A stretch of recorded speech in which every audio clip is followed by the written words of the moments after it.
ఈ సమయంలో ప్రభు అయిన యేసుక్రీస్తు నామం పేరిట మీ అందరికీ వందనాలండి. నన్ను ప్రేమించి మరొకసారి అవకాశం ఇచ్చిన దైవజనులు పాస్టర్ గారికి, పాస్టర్ గారికి కూడా నా హృదయపూర్వక వందనాలు. మంచిది, ఈ 3వ దినము కూడా దేవుడు మనల్ని ప్రేమించి ఆయన సన్నిధిని మనందరికీ ఇచ్చిన విధానాన్ని బట్టి ప్రభు నామమునకు మహిమ కలుగును గాక. అందరూ సంతోషంగా ఉన్నారు బ్రదర్? హ్యాపీగా ఉన్నారా? టిఫిన్ చేశారా? ఏమంటే టయానికి వచ్చారా? అన్నీ బాగానే. టయానికి వచ్చారన్న మాట మీ నోట రాకూడదు పాస్టర్ గారు అంటారా? ఎందుకంటే మా టైం వేరు, మీ టైం వేరండి. మేము ఎప్పుడైనా వస్తాం, కానీ మీరు చెప్పేది మాత్రం మీరు చెప్పండి అనే రకంగా ఉన్నారు చాలామంది. ఎందుకంటే అప్పట్లో విశ్వాసులు దేవుడికి భయం భక్తి వణుకుతూ ఉండేవాళ్ళు. ఇప్పుడు సేవకుల్ని వణికిస్తున్నారు. ఏమండి, విశ్వాసులు మారిపోయారు. అప్పుడు విశ్వాసం వణుకుతూ ఉండేవాళ్ళు సేవకుని చూసి, దేవుని చూసి. ఇప్పుడు దేవుణ్ణి వణికిస్తున్నారు, దైవజనులను కూడా వణికిస్తున్నారు. ఏమంటే అంత మానింటే జరుగుతుంది, కానీ సేవకుని ఏం జరగట్లేదని అన్న వాళ్ళు కూడా చాలామంది ఉన్నారు. చూడారా, మంచిది. ఇలాంటి ఆలోచన మైండ్లో తీసేసుకుంటే మనకు మంచిది. దేవునికి స్తోత్రం కలుగునుగాక. ఒక పాట పాడి దేవుని నామమును ఘనపరుస్తాం. నా జీవితాన, నా హృదయాన నీవే ప్రభు నా సర్వం అనే పాట. ఇది దేవుని కృప ద్వారా నేనే రాశాను. ఈ పాట ద్వారా దేవుని ఘనపరిచి మనం ముందుకు సాగుతాం. నా జీవితాన, నా హృదయాన నీవే ప్రభు నా సర్వము, నీవే ప్రభు నా సర్వము. నా జీవితాన, నా హృదయాన, నా జీవితాన, నా హృదయాన నీవే ప్రభు నా సర్వము, నీవే ప్రభు నా సర్వము. ఓ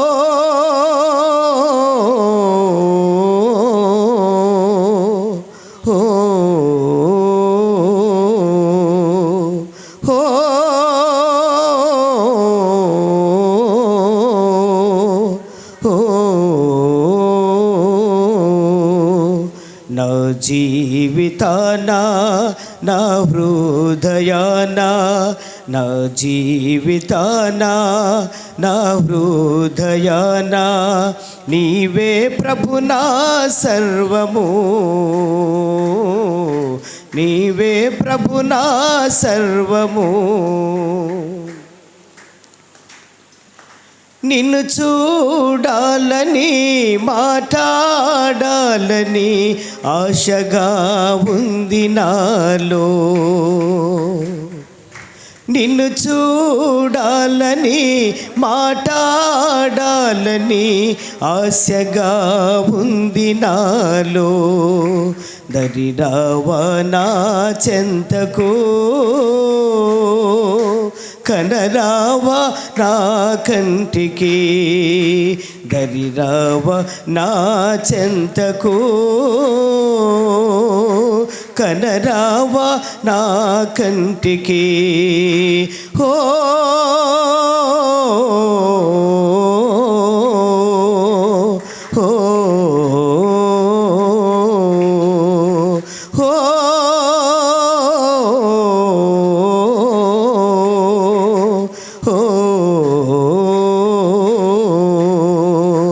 నా జీవితాన, నా హృదయాన, నా జీవితాన, నా హృదయాన నీవే ప్రభు నా సర్వము, నీవే ప్రభు నా సర్వము.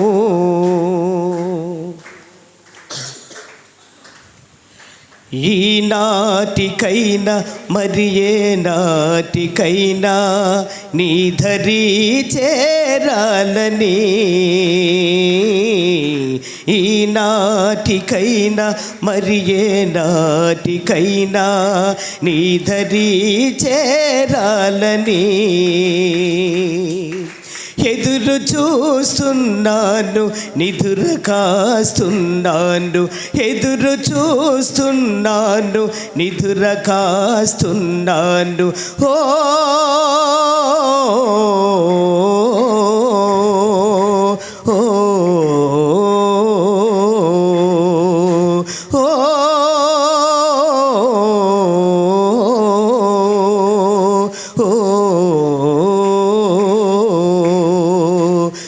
జీవితాన నా హృదయాన నా జీవితాన నా హృదయాన నీవే ప్రభు నా సర్వము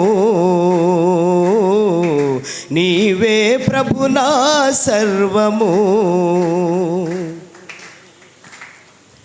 నీవు లేని జీవితం వ్యర్థము దేవా నీవు లేని బ్రతుకు శూన్యము ప్రభువా నీవు లేని జీవితం వ్యర్థము దేవా నీవు లేని బ్రతుకు శూన్యము ప్రభువా కనరావా నా దేవా వినరా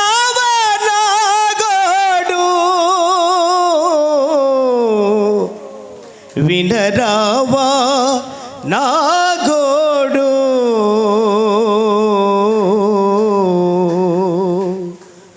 నా జీవితాన నా హృదయాన నా జీవితాన నా హృదయాన నీవే ప్రభు నా సర్వము నీవే ప్రభు నా సర్వము ఓ ఓ ఓ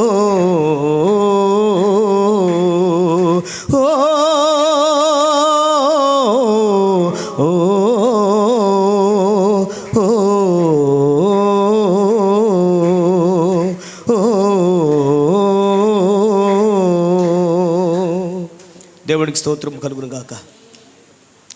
మరొకసారి ప్రభువును స్తుతించండి. దేవునికి స్తోత్రం కలుగును గాక. హల్లెలూయా. గట్టిగా చెప్పండి హల్లెలూయా. వెళ్ళవయ్యా అన్నట్టున్నది. ఇంకసార్లు మేము ఎలా ఉండమో మాకు అన్ని విషయాలు మాకు బాగా దేవుడు బయలుపరుస్తున్నాడు కాబట్టి ఇంకసార్లు వెళ్ళవయ్యా అన్నట్టున్నది. అంతే కదండి. హల్లెలూయా చెప్పండి ఒకసారి హల్లెలూయా. రేకులు అదిరిపోయి సేకియాలి. తెలంగాణ ప్రాంతంలో మెథడిస్ట్ చర్చిలు ఎక్కువ, అయ్యగారు తెలుసు. సేసే చర్చిలు కూడా అక్కడక్కడ ఉంటాయి. నేను మెథడిస్ట్ చర్చిలో జహీరాబాద్ ఏరియాలో పాస్టర్గా పనిచేసేవాడిని. చూడారా, ఒక మారుమూల ప్రాంతం వెళ్ళాను. వెళ్ళి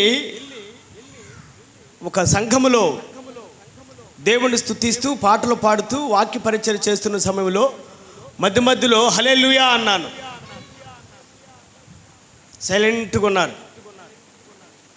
వారు ఎక్కువ శాతం ఏమంటారంటే యేసు ప్రభు మహారాజుకే జై అంటారు. మంచిదే, నేను కాదనట్లేదు. హల్లెలూయా అన్న మాట వాళ్ళ నోట రాదు. స్తుతిస్తే దెయ్యాలు పారిపోతాయేమో, స్తుతిస్తే మేము దేవుళ్ళు బలవంతులు అవుతామేమో, ఆ స్తుతి అనే మాట వారి నోట వచ్చేది కాదు. పిల్లలు ఈ పాటలు పాడుతూ ఉంటే చాలామంది వచ్చి సంఘంలో కూర్చున్నారు. ఎప్పుడు రానోళ్ళు కూడా చర్చికి వచ్చారు. చర్చి నిండిపోయింది. ఏ గ్రామంలోకి వెళ్ళినా ఒక మెథడిస్ట్ చర్చి, ఒక సిఎస్ఐ, ఒక న్యూ అపోస్తల్ చర్చిలు ఉంటాయి తెలంగాణలో. అంతా క్రిస్టియన్సే. తాత ముత్తాతల నుంచి వాళ్ళు క్రిస్టియన్స్. నూతనంగా ప్రభుని నమ్మిన వారేం కాదండి. వారి మధ్యలోకి వెళ్ళి నేను వాక్యం చెప్తూ మధ్యలో హల్లెలూయా అన్నాను. ఇలా పదే అంటున్నప్పుడు ఆ గుంపులో వచ్చి ఒక ఆమె నోరు ముయిరా అన్నది. నోరు ముయిరా అంటే అప్పుడు నేనేమనుకున్నానంటే ఈనాడు చాలామంది గుంపులు ఉన్నాయండి, హల్లెలూయా అనే మాట ఒప్పుకోరు. వాళ్ళ నోట బూతు మాటనే రావచ్చు కానీ హల్లెలూయా అనే మాట వాళ్ళ నోట రాదు. ఇంకే మాటలైనా వస్తాయి వాళ్ళ నోట్లో, దేవుణ్ణి స్తుతించే మాట వారి నోట్లో రాదండి. ఇలాంటి బ్యాచ్ ఎవరైనా ఒకడు ఉన్నాడేమో, ఒక స్త్రీ ఉండదేమో, ఒక వ్యక్తి ఉండదేమో అని నేను అనుకున్నాను. అయినను భయపడలేదు నేను. ఎందుకంటే దేవుని స్తుతించే విషయంలో వీడికి ఎదురైనా నేను భయపడేదని, ఈమెకి ఎదురైనా భయపడేదని గట్టిగా హల్లెలూయా అన్నాను. నోరు ముయిరా అన్నది. ఇంకా గట్టిగా హల్లెలూయా అన్నాను. ధమాని కింద పడిపోయింది. ఓహో అనిన వాడు వీడు కాదురా, వీడిలో ఈమె కాదురా, ఈమెలో ఇంకొక ఆమె ఉండదు, ఇంకొకడు ఉన్నాడు అని చెప్పేసి అనుకొని ఇప్పుడు డిస్టర్బ్ చేస్తే బాగుండదు వాక్య పరిచయ సమయంలో చెప్పేసి వాక్యం అంతా అయిపోయిన తర్వాత, వాక్య పరిచయం అయిపోయిన తర్వాత, మొత్తం ఆశీర్వాదం ప్రార్థన కూడా అయిపోయిన తర్వాత దగ్గరికి వెళ్ళాను. నేను మనసులో ప్రార్థన చేసుకున్న, ప్రభా ఈమె మధ్యలో లేయకూడదు, మధ్యలో లేచి నోరు మీరానింది అనుకో, ఇక వాక్యానికి ఆటంకంగా ఉంటుందని చెప్పేసి ఈమె ఇలాగే పండుకొని ఉండాలి సైలెంట్గా. వాడు నోరు యేసు నామములో మూయబడును గాక అని చెప్పేసి మనసులో నేను అనుకుంటానే వాక్యం పరిచయం చేసిన చూడారా. వాక్య పరిచయం అనంతరం దగ్గరికి వెళ్ళి ఆమె నుదుటి మీద సిలువేసి యేసు రక్తమిజ్యం, యేసు రక్తమిజ్యం, యేసు నామములో రా బయటికి అన్నాను. ఇక ఆలస్యం చేయకుండా బయటకు వచ్చి చెయ్యి తీరా అన్నాడు. అర్థమైందా? స్త్రీలో దెయ్యం ఉండదు. ఫస్ట్ ఏమో నోరు మూయరా అన్నది, మన రెండోసారి చెయ్యి తీరా అన్నది. అప్పుడు ఏందిరా ఫస్ట్ ఏమో నోరు మూయమంటే ఇప్పుడు చెయ్యి తీయమంటే అసలు ఏంటి విషయం అని అంటే, ఆ దెయ్యం చెప్తున్న మాట ఏమిటంటే, పిల్లారా నువ్వన్నీ హల్లెలూయా అన్న మాట నా శరీరమునకు సూదులాలు గుచ్చుకున్నది. చప్పట్లు కూడా దేవుని కనపరచున్నాం ఒకసారి. ఎప్పుడు దేవుని స్తుతిస్తూ ఉంటే మన నోట్లో నుంచి ఆవులింపులు కూడా రావండి. ఏమ్మా సిస్టర్ గారు, ఎప్పుడు ప్రభువును స్తుతిస్తూ ఉంటే బలహీనత అనేది మన జీవితంలో, మన శరీరంలో ఉండదండి. ఒకసారి ఆలోచించండి, పరీక్ష చేయండి ఒకసారి. పెందల కడ లేచి నువ్వు ఏ స్థలంలో పండుకొని ఉన్నావో, ఏ స్థలంలో నువ్వు నివసిస్తున్నావో, ఒకవేళ నీకు అందుబాటులో మందిరం ఉంటే, లేక నీ కుటుంబం నీ బెడ్రూమ్లో నువ్వున్న స్థలంలో ఒక్కసారి పెందల కడ లేచి పూర్తిగా నీ మనస్సును దేవునిలో లీనం చేసి 10 నిమిషాలు లేక 5 నిమిషాలు గట్టిగా ప్రభువును స్తుతించు. ఉజ్జీవంగా ప్రభువును స్తుతించు, గట్టిగా దేవుని స్తుతించు. స్తోత్రం స్తోత్రం హల్లెలూయా హల్లెలూయా అని దేవుని స్తుతించు. ఇప్పుడు గమనించాలి, నీలో నీకు వ్యతిరేకమైన బలహీనతలు నీ గుండెల్లో నీ హృదయంలో ఏదైతే ఉన్నాయో నువ్వు గట్టిగా గంభీరంగా దేవుణ్ణి స్తుతించే దాని వలన అవన్నీ కూడా నీ శరీరం విడిచి నీ హృదయాన్ని నుంచి బయటికి వెళ్ళిపోతాయి. ఇది సత్యం పిల్లారా. నీ హృదయం తేలికైపోతుంది, నీ మనసు ప్రశాంతంగా ఉంటుంది. ఆ దినము నువ్వు ఉల్లాసంగా ఉంటావు, ఆరోగ్యకరంగా ఉంటావు. నువ్వు స్తుతించకుండా నువ్వు బద్ధకంగా ఉంటే ఆ దినమంతా నువ్వు బద్ధకంగానే ఉంటావు. ఆ దినమంతా నువ్వు యాక్టివ్గా ఉండలేవు. ప్రభు సన్నిధి నీకు తోడు ఉండదు.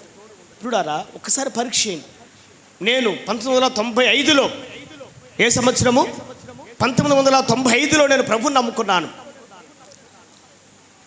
1987 నుంచి 94 వరకు హైదరాబాద్ లకిడికప్పుల్లో బృందావన్ అపార్ట్మెంట్ అని ఒక అపార్ట్మెంట్ ఉండేది. ఆ అపార్ట్మెంట్లో 401లో ప్రియా ఆర్ట్ ప్రొడక్షన్ అనే ప్రొడక్షన్ ఆఫీస్ ఉండేది. ప్రొడక్షన్ ఆఫీస్లో నేను ఆఫీస్ బాయ్గా చేరాను. నేను ఆఫీస్ బాయ్గా చేరేటప్పుడు ఆ ప్రొడక్షన్ ఆఫీసు ప్రొడ్యూసర్ గమనించాలి, ఒక సినిమా తీస్తూ ఉండేవాడు. ఏమి సినిమా అంటే ప్రేమ చిత్రం పెళ్లి విచిత్రం. ఈ నరేష్ వాణి విశ్వనాథ్ మీకు తెలియదు, ఎందుకంటే మీరు సినిమాలు చూడరు కాబట్టి మీకు తెలియదు. మీరు మంచివాళ్ళు, మీరు ఎవరు చూడరు కదా సినిమాలు. ఏమైనా చూసేవాళ్ళు ఉన్నారా? ఏదో ముక్కు మీద తెలియసుకున్నారా? ఇట్లాంటి విషయాలు మాకు వినపడకూడదండి, ఇవన్నీ మాకు అలవాటే అంటారా? ఈనాడు ఎవరు గదిలిచ్చినా కానీ కొన్నిటికి దూరంగా ఉంటారు, కానీ ఈ సీరియళ్ళకు ఈ సినిమాలకు మాత్రం చాలామంది దూరంగా ఉండలేకపోతున్నారు. వాటికి బానిస అయిపోయారు. అందుకే దేవుడు మన జీవితంలో కార్యములు చేయట్లేదు చూడాలి. నేను ఆటోలో ప్రయాణం చేస్తున్నప్పుడు ఇది ఆటోలో మాట్లాడుకోమని నేను విన్నాను. ఎప్పుడు దాదాపు ఒక 15 సంవత్సరాల క్రితమో ఎప్పుడో. అదేదో మొగుడు రేకులు అంట. ఏ రేకులు? మొగుడు రేకులా మొగల రేకులు. ఏదో ఇస్తరాకులు, ఈ రేకుల మీద చాలామంది పిచ్చి. ఆమె మొగుడు రేకుడు సినిమా చూసి ఆ సీరియల్ చూసేటప్పుడు వాడెవడో అమ్మాయికి తాలుబొట్టు కడతా ఉన్నాడంట. తాలుబొట్టు కట్టేటప్పుడు టక్ సీరియల్ బంద్. నెక్స్ట్ భాగం తరువాయి రేపు. ఆ మరుసనాడు ఈమె ఆ సీరియల్ చూడలేదు. మరి ఏమైనా పనిలో ఉండదో అక్కడ ఊరికి వెళ్ళిందో. ఆమె అన్నది తాలుబొట్టు కట్టేటప్పుడు చూశాను, కానీ ఆ తర్వాత మరుసనాడు సీరియల్ ఎపిసోడ్లో నేను లేను. మరి వాడు తాలుబొట్టు కట్టాడా లేదా? ఆ పక్కన టెన్షన్, కట్టినాడా కట్టలేదా, నేను చూడకపోతే నా బిట్టు టెన్షన్. నాకు నవ్వు వస్తూ ఉన్నది. ఇంట్లో కుటుంబ విషయాల గురించి మాట్లాడుకోరు, ఇంట్లో భర్త గురించి ఆలోచించరు, బిడ్డల గురించి ఆలోచించరు. దేవుని సన్నిధి, దేవుని వాక్యం వింటూ ఉంటారు. దేవుని వాక్యం గురించి నెమరు వేయరు. కొంతమంది యాడ చెప్పిన వాక్యం అని విడిచిపెట్టేసి పోతారండి. అర్థమైందా? యాడ విడిచిపెట్టిన వాక్యం అక్కడే, విన్న వాక్యం అక్కడే విడిచిపెట్టేస్తారు. అది ఇంటికి తీసుకెళ్ళి నిన్న ఆ కారులో అయ్యగారు వస్తూ ఉన్నప్పుడు కొన్ని విషయాలు చెప్పక నేను విన్నాను స్త్రీలకు. అమ్మ మీరు వీడియో చూసినప్పుడు ఆ వీడియో రాసుకుంటూ ఉండండి అని. నాకు ఇప్పుడు కూడా అర్థం కాలేదు. దేవుడికి స్తోత్రం కలుగు. అంటే వాక్యం అనే వీడియోలు అంతే కదా సార్, ఆ వాక్యం మెసేజ్లు మనం వింటున్నప్పుడు నేను బాగా ఇంట్రెస్ట్. నాకు అయ్యగారు మనసులో అదే ఉంది. నేను ఎప్పుడు కూడా దేవుని వాక్యం అందరూ సేవకుల మాటలు వింటానే ఉంటాను. నేను నాకు ఉపయోగపడేటివి నేను తీసుకుంటాను. నాకు అది ఉపయోగం లేదంటే దాన్ని పక్కన పెట్టేస్తాను. గమనించారు. ఎప్పుడు కూడా దేవుని వాక్యము ధ్యానించుట మనకు ఆశీర్వాదం. అందుకే బైబిల్ చెప్తుంది, దివారాత్రము ధ్యానించిన వాడు ధన్యుడు. నేను సినిమా ఫీల్డ్లో ఆర్కెస్ట్రాలో పనిచేసేవాను బ్రదర్. గమనించాలి. సినిమాలు తీసి ఆఫీసులో పనిచేసేవాడిని. ఎందుకు చెప్పాను ఈ మాట? నేను ఏ సందర్భాన్ని బట్టి చెప్పాను ఈ మాట? నేను ఏమండి ఇప్పుడు చెప్పిన మాట ఇప్పుడే మర్చిపోయాను. నేను 1987 నుంచి 94 వరకు సినిమాలు తీసి ఆఫీసులో పనిచేసిన చెప్పాను కదా మీకు. ఏ సందర్భాన్ని బట్టి చెప్పాను? ఏమండి సిస్టర్ చెప్పండి అమ్మా. 7 గమనించాను. చూడారా, 94 వరకు సినిమాలు తీసి ఆఫీసులో ఆఫీస్ బాయ్గా పనిచేస్తూ, ఆ తర్వాత 95వ సంవత్సరమున అంటే 94వ సంవత్సరం నవంబర్ నెలలో విజయవాడ ఘంటసాల వెంకటేశ్వరరావు సంగీత కళాశాలకు వెళ్ళాను వోకల్ నేర్చుకోవడానికి. అంతకుముందు నేను ఆర్కెస్ట్రాలో పాటలు పాడుతూ ఉండేవాడిని. అంతకుముందు నేను సినీ ఆర్కెస్ట్రాలో పాటలు పాడుతూ ఉండేవాడిని. అప్పుడు నేను పాటలు రాయలేను, పాడలేను. కానీ ఇప్పుడు దేవుని పాటలు మాత్రం నేను పాడగలను, రాయగలను. నేను దేవునికి స్తోత్రం కలుగును గాక. ఇప్పుడు గమనించాలి. ప్రభువును నేను స్వీకరించిన తర్వాత నా జీవితాన్ని నేను పూర్తిగా మార్చుకున్నాను. ఒకరు మన జీవితాన్ని మార్చలేరు, ఒకరు మన పరిస్థితులను మార్చలేరు. మన జీవితాలను, మన పరిస్థితులను, మన గుణగణములను, మన నడవడితలను మనమే మార్చుకోవాలి. అలా మార్చుకుంటేనే దేవుని సన్నిధానములో మనము దేవుడికి మహింకరంగా జీవించగలుగుతాం. ప్రియులారా, ఆ 19 సంవత్సరాల వయస్సులో 19-20 అనుకుంటాను, ఆ టైంలో ప్రభువుని నమ్మిన తర్వాత, పాపంలో ఒప్పుకొని విడిచిపెట్టిన తర్వాత, యేసు రక్తంలో కడగబడి బాప్తిసం తీసుకున్న తర్వాత ప్రియులారా, నేను చేసే మొట్టమొదటి పని ఏమిటంటే తెల్లవారుజామున 3 గంటలకు 4 గంటలకు ఎప్పుడంటే లేసేవాడిని. నేను ఎప్పుడంటే లేసేవాడిని. దేవుడు కూడా నన్ను తట్టి లేపినట్టుగా అనిపించేది నాకు. నేను ఎప్పుడు లేచినప్పుడు కూడా మోకరించి ప్రభువును స్తుతించే వ్యక్తి. నేను ఎప్పుడు కూడా ప్రభు లేచినప్పుడు కూడా ప్రభువును గణపరిచేవాడిని, ప్రభువును నేను ఆరాధించేవాడిని. ఎప్పుడు స్తుతి నా జీవితం అంతా కూడా, ఆ పగులంతా కూడా నేను దేవుని స్తుతిస్తూ ఉండేవాడిని, ఎప్పుడు స్తుతిస్తూ ఉండేవాడిని. ప్రియులారా, కడప జిల్లాలో ప్రకాశం నగర్ అని చెప్పేసి, ప్రకాష్ నగర్లో మా అక్క, మా బావ అక్కడ నివసించేవారు. వాళ్ళు ప్రభువుని నమ్మలేదు. వారి ఇంటికి వెళ్ళిన తర్వాత ప్రియులారా గమనించాలి, వాళ్ళందరూ మంచాల మీద పడుకొని ఉంటే నేను ఇంటి బయట వాకిట్లో సాపేసుకొని చిన్న పరుపు వేసుకొని పడుకుండేవాడిని. ఎందుకంటే నేను ప్రభువుని నమ్మాను కదా, మధ్యలో లేచి ప్రభువును స్తుతించాలి కదా, మధ్యలో లేచి ప్రభువుని నేను ఆరాధించాలి కదా. ఇప్పుడు గమనించాలి. లేచి 4 గంటలకు 3 గంటలకు నా తెలియకుండా లేసేవాడిని. ఆ ప్రకాష్ నగర్ కడప జిల్లాలో దొంగల చెరువు అంటారు దాన్ని, ఆర్టీసీ బస్టాండ్ దగ్గర దొంగల చెరువు, దాన్నే ప్రకాశం డిస్ట్రిక్ట్ ప్రకాష్ నగర్ అంటారు. గమనించాలి. అక్కడంతా క్రిస్టియన్, ప్రభువుని నమ్ముకున్న వాళ్ళు, చర్చిలకు వెళ్ళేవాళ్ళు. అక్కడ హెబ్రోన్ చర్చి కూడా ఉంది అక్కడ. గమనించాలి చూడాలి. ఆ విధంగా నేను 3 గంటలకు ఏ టైం అంటే ఆ టైం లేచి నేను ప్రభువును స్తుతిస్తున్నప్పుడు నా స్వరము గంభీరంగా ఉండేది. నా ధ్వనికి, నా నోట్లో వచ్చే దేవుని స్తుతి అనే ధ్వనికి ఆ చుట్టుపక్కల క్రైస్తవుడుగా లేచి, ఎవరు మీ ఇంట్లో ప్రభువుని నమ్మిన వారు, ఎవరు మీ ఇంట్లో ప్రభువుని ఆరాధించేవారు, ఎవరు మీ ఇంట్లో ప్రభువును స్తుతించేవారు అని చెప్పేసి ఆ రోడ్డుకే ఉండేది మా అక్క వాళ్ళ ఇల్లు. పిడానా ఆడికొచ్చి క్రైస్తవులు లేచి చూస్తూ ఉండేవాళ్ళంట. మా బావకు మా అక్కకు సిగ్గనిపించి ప్రార్థన చేస్తున్నప్పుడు నన్ను తట్టేవారు. చాలారా ఇంకా లోపల వారు అందరూ మన ఇంటి వైపు చూస్తున్నారని.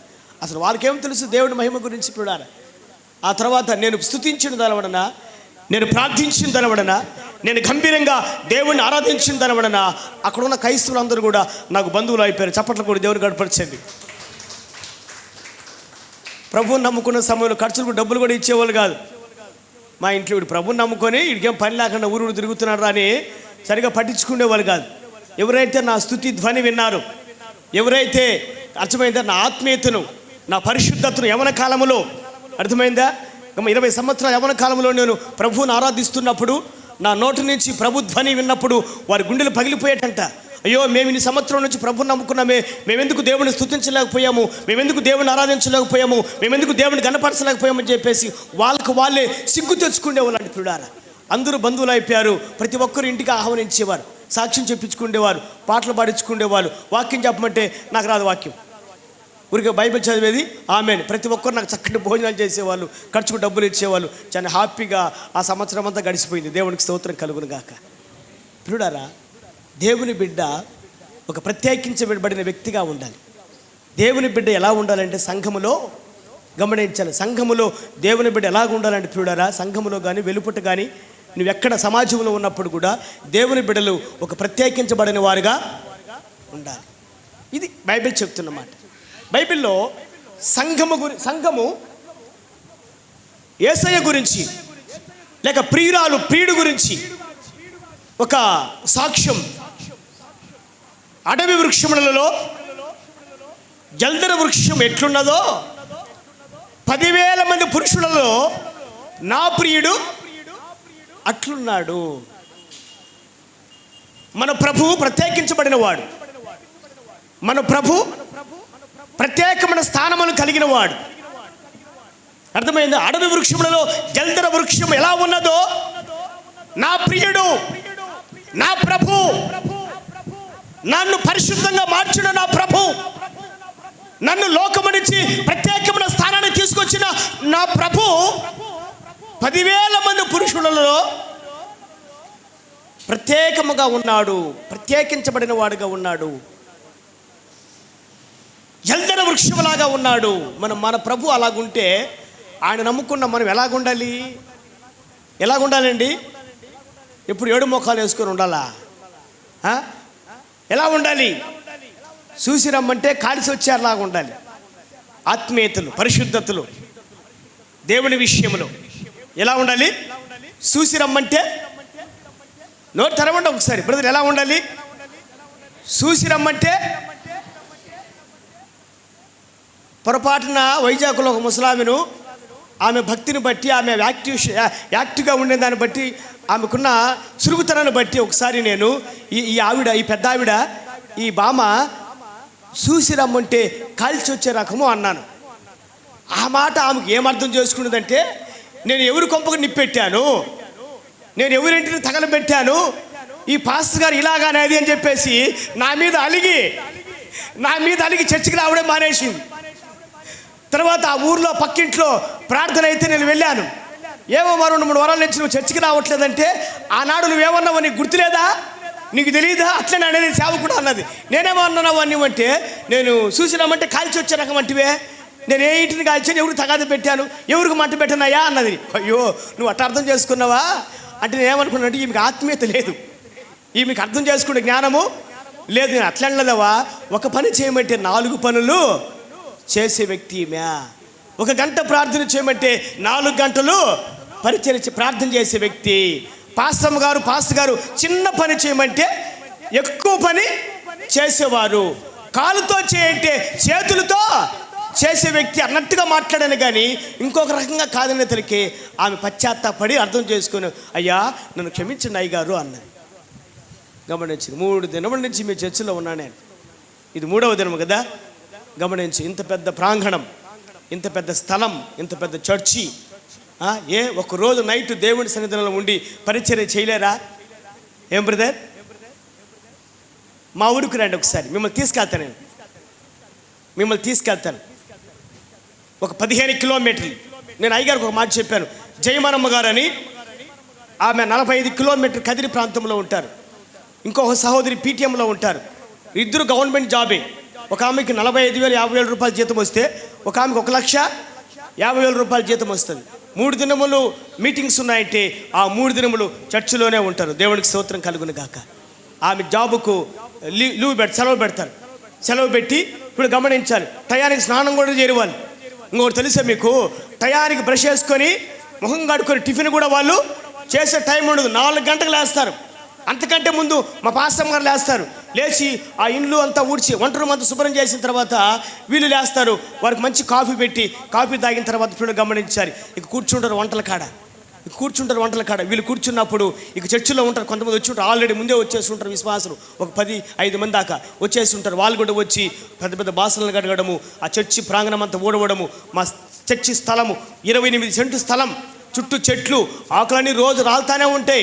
బయట ఉన్న ఆకులన్నీ కూడా లోపలికి వచ్చేస్తూ ఉంటాయి. ఒక ఆకు లేకుండా కొంతమంది ఊడ్చేవాళ్ళు, కొంతమంది తుడిసేవాళ్ళు, కొంతమంది వంట చేసేవాళ్ళు, ఏమండి కొంతమంది పని చేసే వాళ్ళకు టీ ఇచ్చేవాళ్ళు. ఇలాగ ఉంటారండి.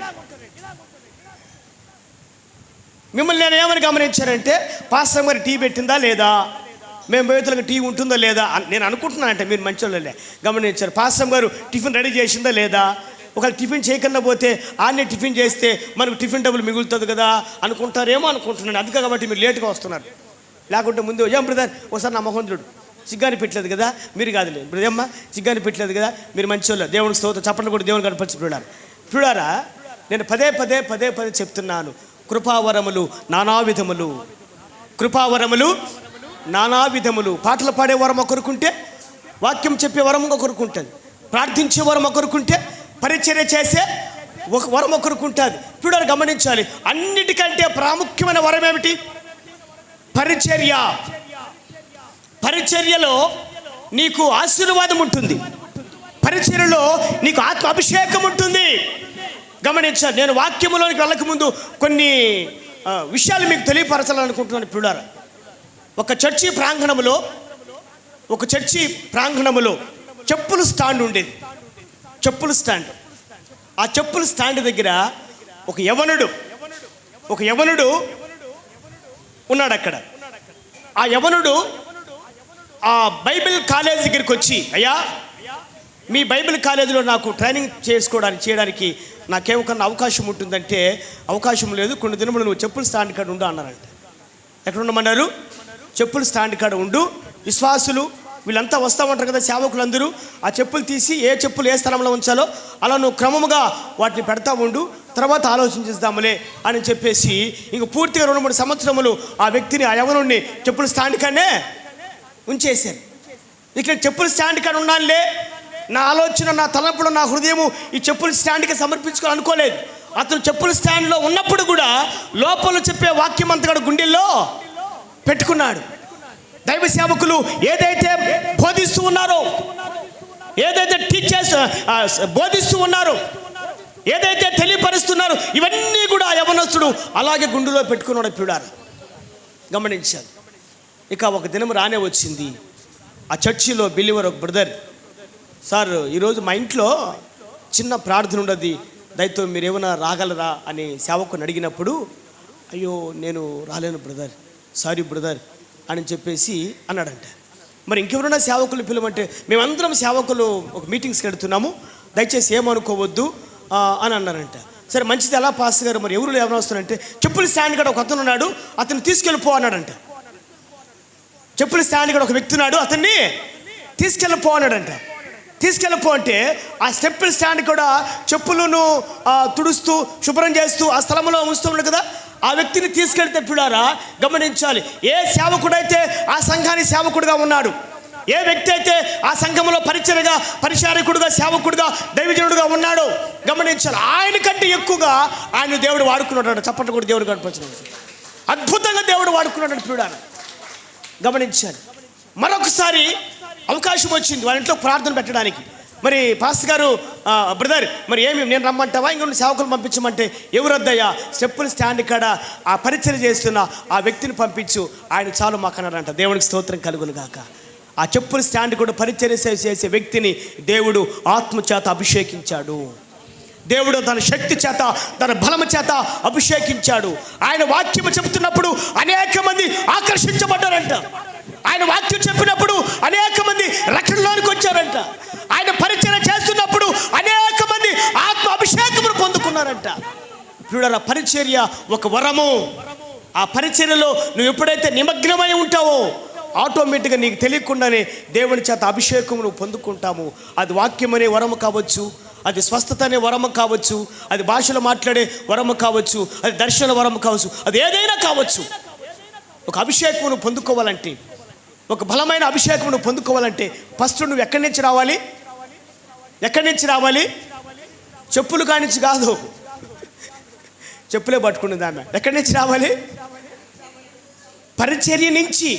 దేవుడు నిన్ను ప్రేమించి ఏ స్థానమైతే దేవుడు నీకు ఇస్తాడో ఆ స్థానములో, ఆ పనిలో, ఆ పరిచర్యలో నువ్వు నమ్మకస్తురాలుగా ఉంటే దేవుడు నిన్ను ఒక ఉన్నతమైన స్థానంగా తీసుకెళ్తాడు. దేవుడికి మహిమ కలుగునుగాక. ఈ మర్మం చాలామందికి తెలియదు ప్రియులారా. ఈ లోతుపాతులు చాలామందికి తెలియదు. కొంతమంది నేనేంటి, నా కథ ఏంటి, నా పరిస్థితి ఏమిటి, నా స్థితి ఏమిటి, నా గతి ఏమిటి, నేనేంటి పరిచర్య చేయడం ఏమిటి, నేనేంటి చీపురు పట్టుకుని ఓడవడం ఏమిటి, నేనేంటి సామాన్లు కడగడం ఏమిటి, ఏమ్మా నేనేంటి చర్చి తుడవడం ఏమిటి, నా ఇస్త్రీ బట్టలు నలగవా ఏమండి, నా పట్టు చీర నలగదా, అర్థంగా నా చేతులు మాయవా? చూడాలా, ఇది దేవునికి ఇష్టమైన పరిచర్య కాదు. నువ్వు తగ్గించుకొని దేవుని పరిచర్యలో నువ్వు ఎక్కడైతే నువ్వు దేవుడు ఏదైతే నీకు ఇస్తాడో దాని విషయంలో నమ్మకస్తుడుగా ఉండు. మొట్టమొదటిగా పరిచర్య. నేను ఒక సంఘములో రక్షింపబడ్డాను. ఫస్ట్ నేను చేసిన పని ఏమిటంటే చర్చి ఊడ్చేవాడిని, చర్చి తుడిసేవాడిని. చర్చిలో చిన్న పిల్లలు మూత్రాలు విసర్జించినప్పుడు కూడా, ఈ చర్చిలో పెద్ద టౌన్ చర్చి అనమాట, అందరూ వెళ్ళిపోయేవాళ్ళు ఎవరి పాటికి వాళ్ళు. లాస్ట్కు నేను యవనస్తులుండి ఈ బ్లాంకెట్స్ ఇలాంటివే అవి తీసుకెళ్ళి బయట శుభ్రంగా కడవడము, తోడవడము ఇలా చేసేవాడిని. అట్ట గమనించాను. అలాగా దేవుడు నన్ను అదే చర్చిలో ఒక మంచి ప్రసంగికుడిగా వాడుకున్నాడు. దేవునికి స్తోత్రం కలుగును గాక. నాకు బాప్తిస్మం ఇచ్చిన పాస్టరు ఇక్కడ కూర్చొని ఉంటే ఆయన దగ్గర పరిచయం చేస్తున్న నేను అక్కడ కూర్చొని ఉండేవాడిని. ఒక స్థలంలో మీటింగ్కు వారిని నన్ను పిలిచారు. కొన్ని సంవత్సరాల తర్వాత నన్ను పిలిస్తే గమనించాను. నేను వెళ్ళిన తర్వాత చూడారా గమనించాను. వెళ్ళిన తర్వాత నేను అక్కడ పరిచయం చేస్తున్నప్పుడు నాకు ఎవరైతే బాప్తిస్మం ఇచ్చారు, ఎవరైతే నన్ను ఆత్మీయంగా పెంచారు, నేను స్టేజ్ మీద కూర్చున్నప్పుడు ఆయన ఎక్కడో కూర్చొని వాక్యం వింటూ ఉన్నాడు. నాకు తెలియదు ఆ విషయం. తర్వాత అంటున్నాడు, దేవుడు నిన్ను అత్యధికంగా ఆశీర్వదించాడు. చప్పట్లు కూడా దేవుడిని కనపరుచుకున్నాడు. పరిచర్య మన ఉన్నతమైన స్థాయికి తీసుకెళ్తుంది. దేవునికి స్తోత్రం కలుగును గాక. ఈనాడు సంఘములో మనం ఎలా ఉండాలంటే ఎలా ఉండాలి మనం అంటే సంఘాన్ని మండించే వ్యక్తులుగా ఉండాలి. ఇది మన సబ్జెక్ట్. నేను మీకు బలిపీఠం గురించి బోధిస్తాను, బలిపీఠం గురించి మీకు తెలియపరుస్తాను. ఒకసారి బైబిల్ తీయండి. లేవికాండం 1వ అధ్యాయం.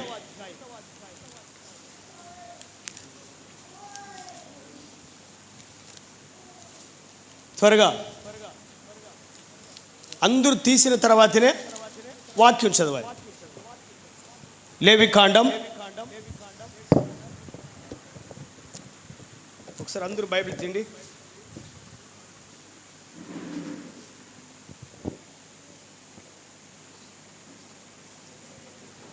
లేవికాండం 1వ అధ్యాయము 7వ వచనం. ఉండు. యాజకుడైన అహరోను కుమారులు బలిపీఠం మీద అగ్ని ఉంచి ఆ అగ్ని మీద కట్టెలను చక్కగా పేర్చవలెను. వినాలి చూడారా. బలిపీఠము గురించి మనం ఒకసారి ధ్యానిస్తాం. యాజకుడైన అహరోను కుమారులు బలిపీఠం మీద అగ్ని ఉంచి ఆ అగ్ని మీద కట్టెలు చక్కగా పేర్చవలెను. ఎలా పేర్చాలంట? చక్కగా పేర్చాలి. అటు ఇటు పేర్చడానికి వీలు లేదు. గమనించాలి. బలిపీఠం మీద బలద్రవ్యమైన మాంసము కాలి బూడిద అవ్వాలంటే బలిద్రవ్యము అనగా బలి పశువు మాంసము కాలి బూడిద కావాలంటే తండ్రి అనే దేవుడు ఆ కాలిన బూడిదని, ఆ ధూపమును ఆగ్రహించాలంటే ఆ బలి మాంసము కాలి బూడిదైపోవాలి. ఎలా అయిపోవాలి? బలిపీఠం మీద ఉంచిన ఆ బలిద్రవ్యము కాలి బూడిద కావాలి. మళ్ళా బలిద్రవ్యము కాలి బూడిద కావాలంటే బలి మాంసమును కాల్చడానికి ఏం కావాలి? కట్టెలు కావాలి. కట్టెలు ఉంటేనే అగ్గి పుడుతుంది. అగ్గి ఉంటేనే బలిద్రవ్యము కాల్చబడుతుంది. అదే కట్టెలు లేకుంటే బలి మాంసం కాల్చడానికి వీలు లేదు. చూడారు, గమనించారు. మరి కట్టెలు ఎక్కడి నుంచి రావాలి? కత్తి ఎక్కడి నుంచి తేవాలి? చెట్టు నుంచి తేవాలి. ఎక్కడి నుంచి తేవాలి? చెట్టు నుంచి తేవాలి. మరి చెట్టు నుంచి కట్టెలు తేవాలి. ఆ చెట్టు గమనించాలి, దేనికి సాదృశ్యం అంటే మానవునికి సాదృశ్యం. చెట్టు దేనికి సాదృశ్యము? చెప్పండి. చెట్టు దేనికి సాదృశ్యము? మనిషికి సాదృశ్యం. ఈ లోకములో మానవ జన్మ ఎత్తి జీవిస్తున్న ప్రతి మానవునికి చెట్టు సాదృశ్యం. చెట్టు మానవునికి సాదృశ్యం. గమనించరు. దావీదు అంటాడు, నేనైతే దేవుని మందిరములో పచ్చని ఒలీవ చెట్టు వలె ఉండేదను. అర్థమైందా? గమనించారు. ప్రియులారా, బలిద్రవ్యము కాల్చబడాలంటే కాల్చడానికి కట్టెలు కావాలి. ఆ కట్టెలు ఎలా ఉండాలంటే చీల్చబడాలి, ముక్కలుగా నరకబడాలి. అవి సమానంగా ఉండాలి. కారణం ఏమిటంటే బలిపీఠము 5 అడుగులు వెడల్పు, 5 అడుగులు పొడవు, 3 అడుగులు ఎత్తు. అప్పట్లో గమనించాలి. అప్పట్లో ఎక్కువగా బలులు అర్పించేవాళ్ళు. ఎప్పుడైతే యాజకుడైన అహరోను కుమారుడు ఈ బలులు అర్పించే సమయంలో బలి మాంసం కాలి బూడిదైన తర్వాత పరిశుద్ధాత్మ దేవుడు ఆయన అలాగే దిగువచ్చి ఈ యొక్క ఇశ్రాయేలు యొక్క 12 గోత్రములను అలాగే ఆశీర్వదించేవాడు. ఆయన దిగి రావాలంటే, ఆయన సంఘములోనికి దేవుడు దిగి రావాలంటే బలిపీఠం మీద ఉన్న మాంసమును దహించడానికి, ఆ మాంసమును బూడిద చేయడానికి కట్టెలు కావాలి. ఏం కావాలి? కట్టెలు కావాలి. ఆ కట్టెలు ఎక్కడి నుంచి వస్తావంటే చెట్టు నుంచి వస్తాయి. కట్టెలు ఎక్కడి నుంచి వస్తాయి? చెట్టు నుంచి. చెట్టు దేనికి సాదృశ్యము? మానవునికి సాదృశ్యం. దావీదు అన్నాడు కదా, నేనైతే పచ్చని ఒలీవ చెట్టు వల్ల దేవుని సన్నిధానములో ఉండినట్టు ఉండుదును. నెబుకద్నెజరుకు ఒక కల వచ్చిందండి. ఏమి కల అంటే, ఒక పెద్ద వృక్షము, ఆ పెద్ద వృక్షం మీద ప్రపంచంలో ఉన్న సకల జాతుల పక్షులు ఆశ్రయమును కలిగి ఉన్నాయి. అయితే ఒక దినము ఆకాశం నుంచి ఒక పెద్ద గొడ్డలు వచ్చి ఆ చెట్టును నరికి వేసింది. అది చూసి భయపడిపోయి కలవరము చెంది దానియేలుకు చెప్పినప్పుడు దానియేలు అన్నాడు, రాజా ఆ చెట్టు నీవే. దానియేలు గ్రంథంలో ఉంటుంది ఈ మాట. రాజా ఆ చెట్టు నీవే. దేవుడు వాక్యమనే గండ్ర గొడ్డలి, దేవుడు వాక్యమనే గండ్ర గొడ్డలతో చెట్టు నరకబడకన్నా ఉంటే అది వేరు చేయబడదు. చూడారా, బలిద్రవ్యం కాల్చడానికి కట్టెలు కావాలి. కట్టెలు ఎక్కడి నుంచి వస్తాయి? చెట్టు నుంచి వస్తాయి. చెట్టు దగ్గరికి వెళ్ళి చెట్టును అట్లా ఉంచి కట్టెలను తేవడానికి ఆస్కారము ఉండదు పిల్లారా. అయితే ఏమి చేయాలంటే గండర గొడ్డలు తీసుకొని ఆ చెట్టును మొదలు వరకు నరకాలి.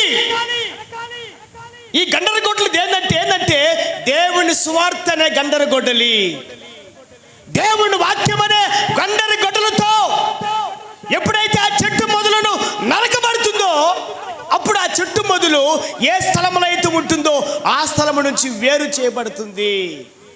ఈనాడు మానవుడు ఎక్కడున్నాడు? మానవుడు ఎక్కడున్నాడు? ఎక్కడున్నాడు మానవుడు? పాపమనే లోకములో పట్టబడి ఉన్నాడు.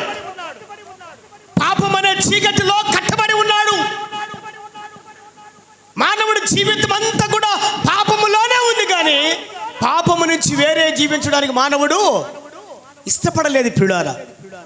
కాబట్టి ఆ చెట్టు అనే మానవుడు ఏ స్థలంలో అయితే ఉన్నాడో ఆ స్థలం నుంచి మానవుడు వేరు చేయబడాలి.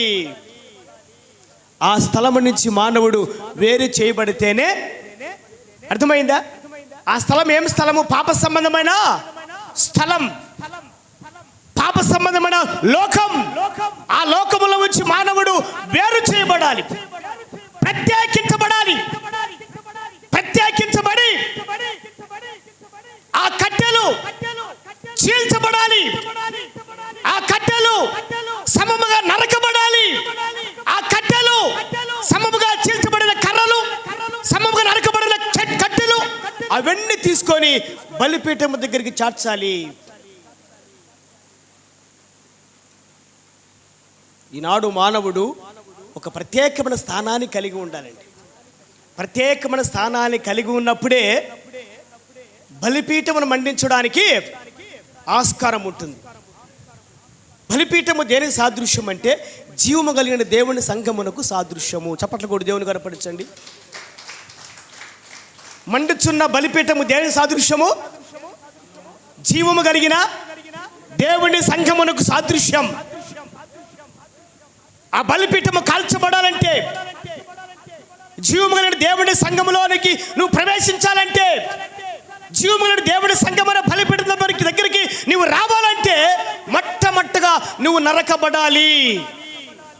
దేవుడు వాక్యమనే గండర గొడ్డలతో నరకబడాలి.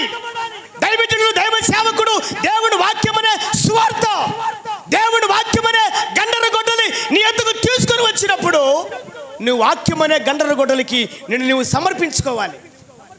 వాక్యమనే ఆ సువార్త అనే గండర గొడ్డలికి నిన్ను నీవు సమర్పించుకోవాలి. మానవుడు హృదయమును దేనికైనా సమర్పిస్తాడు, కానీ దేవుని వాక్యానికి మాత్రము ఎందుకంటే లోకము నుంచి వేరే జీవించడానికి మానవుడు ఇష్టపడ్డాడండి. ప్రియులారా, దేవుడు నిన్ను ప్రేమించాలంటే, దేవుడు నిన్ను ఆశీర్వదించాలంటే, ఆనాడు ఇశ్రాయేలు ప్రజల గోత్రములను దేవుడు ఏ విధంగా ఆశీర్వదించాడో అలాంటి ఆశీర్వాదం దేవుడి సమయంలో నీ కుటుంబానికి నీకు ఇవ్వాలి అంటే మొట్టమొదటిగా నీ స్థలము దేవుని సంఘమై ఉండాలి. నీ స్థలము పరిశుద్ధమైన స్థలమై ఉండాలి. నీ స్థలము ఎలా ఉండాలంటే దేవుడికి మహిమకరంగా ఉండాలి. అలా ఉంటేనే నువ్వు ఆశీర్వదించబడతావు. ప్రియులారా, మొట్టమొదటిగా దేవుని వాక్యమనే గండర గొడ్డలికి నువ్వు సమర్పించుకోవాలి. ప్రియులారా, ఈనాడు ఆ వాక్యమనే గండర గొడ్డలికి మానవులు దూరమైపోతున్నారు. మానవుని హృదయము దూరమైపోతుంది. మానవుడు ఏదైనా స్వీకరిస్తున్నాడు, కానీ దేవుని వాక్యమును మాత్రము స్వీకరించదు. ప్రియులారా, ఇంకొకటి తెలుసా మీకు? అద్భుతమైన విషయం ఏంటంటే ఈ సమయంలో దేవుని వాక్యం మనకు ఈజీగా దొరుకుతుందండి. అతి సులువుగా దొరుకుతుంది. అయ్యగారు పాపం ఎంతో ఖర్చు పెట్టి ఒక చిన్న మీటింగ్ ఏర్పాటు చేస్తే 3 days, ఈరోజు రాకుండా రేపైనా వస్తారేమో, రేపు రాకుండా ఎల్లుండైనా వస్తారేమో అని చెప్పేసి ఎన్ని మీటింగ్లు జరుగుతున్నాయి ఇప్పుడు మనకు? 3 రోజులకు 6 మెసేజ్లు, 3 రోజులకు 6 మెసేజ్లు. కానీ ఒక్క పూటైనా వచ్చి వీడు వాక్యం మీద పోతాడా అని ఎదురు చూస్తున్నారు. కానీ మానవుడు దేవుని వాక్య విషయంలో నిర్లక్ష్యం వహిస్తున్నారు. దేవుని వాక్యమైన గండ్రగొడ్డలకి దూరంగా ఉంటున్నారు. పిల్లారా, ఒక దినం రాబోతుంది. ఆ దినం ఎలా ఉంటుందంటే కరువు దినము. ఏ దినం అంట? అరువా కరువా? కరువు. మీరు అరువు అన్నట్టు వినపొస్తుంది. కరువు దినాలు ఏ దినమో? ఇది ఆహారం లేని కరువు దినము కాదు పిల్లారా. ఇది అన్నపానం లేని కరువు కాదు పిల్లారా. ఏ కరువు అంటే బైబిల్ చదవండి. ఆమోస్ గ్రంథం 8వ అధ్యాయము 11, 12 వచనం. ఆమోస్ గ్రంథం 8వ అధ్యాయము 11 వచనం, 12 వచనం. త్వరగా. రాబోవు దినములందు దేశములో నేను క్షామమును పుట్టించుదును. అది అన్నపానములు లేకపోవట చేత క్షామము కాదు, కానీ యెహోవా మాటను వినకపోవటం అనగా దేవుని వాక్యం అనే గొడ్డలికి నిన్ను నీవు సమర్పించుకోకపోవటం వలన కలుగు క్షేమముగా ఉండును. ఇదే యెహోవాకు జనులు యెహోవా మాటలు వెతుకుటకై ఈ సముద్రం నుండి ఆ సముద్రం వరకు, ఉత్తర దిక్కు నుండి తూర్పు దిక్కు వరకు సంచరించుదురు, కానీ అది వారికి దొరకదు. ఎంత విచారకరం ప్రియులారా. అతి సులువుగా మనకు దేవుడు వాక్యం ఎప్పుడంటే అప్పుడు మనకు దొరుకుతుంది ప్రియులారా. ఏ టైంలో లేచి నువ్వు వాక్యం చదవాలన్న బైబిల్ మన చేతిలో ఉంది. ఏ టైంలో లేచి వాక్యం వినాలన్న సేవకులు మనకు అందుబాటులో ఉన్నారు. గమనించారు. రకరకాల సువార్థికుల ద్వారా, సేవకుల ద్వారా, విశ్వాసుల ద్వారా, ఏమండి టీవీల ద్వారా, సెల్ ఫోన్ల ద్వారా మన దేవుని వాక్యము మనకి ఈజీగా అందుబాటులో ఉంది. కానీ ఈనాడు చాలా మంది పిల్లారా ఉన్న స్థలం నుంచి వేరే జీవించడానికి ఇష్టం లేక దేవుడు వాక్యం అనే గండ్రగోటలకి వారిని సమర్పించుకొనక లోకంలోనే పడి ఉన్నారు పిల్లారా. అయితే చివరి ఒక దినం వస్తుంది. అదే దినం అంటే సంఘం ఎత్తబడిన తర్వాత పరిశుద్ధాత్మ దేవుడు మండుచున్న సంఘముతో కలిసి మహిమ కలిగిన రాజ్యమునకు సంఘమును తీసుకెళ్ళిపోయిన తర్వాత ప్రపంచంలో వాక్యము కరువైపోతున్నాడు. ఏమవుతుంది? కరువు వచ్చేస్తుంది. అదే ఆ రోజు యేసయ్య ఉగ్రత రోజు, 7 ఏళ్ల శ్రమల రోజు, పాపులంతా ఏడ్చే రోజు. దేనికోసం ఏడుస్తారంట? తిండి కోసమా?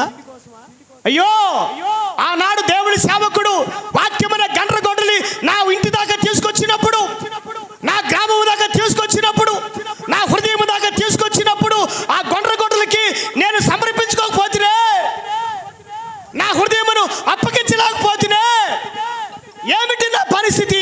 ఇప్పుడు అన్నీ కరువైపోయినాయి అని చెప్పేసి వాక్యము కొరకు ఆశ కలిగి, వాక్యము కొరకు ఆతృత పడి, వాక్యము కొరకు నిరీక్షణతో ఈ సముద్రము దాటి ఆ సముద్రమునకు, ఈ సముద్రం నుంచి ఆ సముద్రం వరకును ఏమండి 5 కిలోమీటర్లు చాలకపోతున్నారు, కానీ ఇంక సముద్రాలు దాటిపోతారా మనోళ్ళ?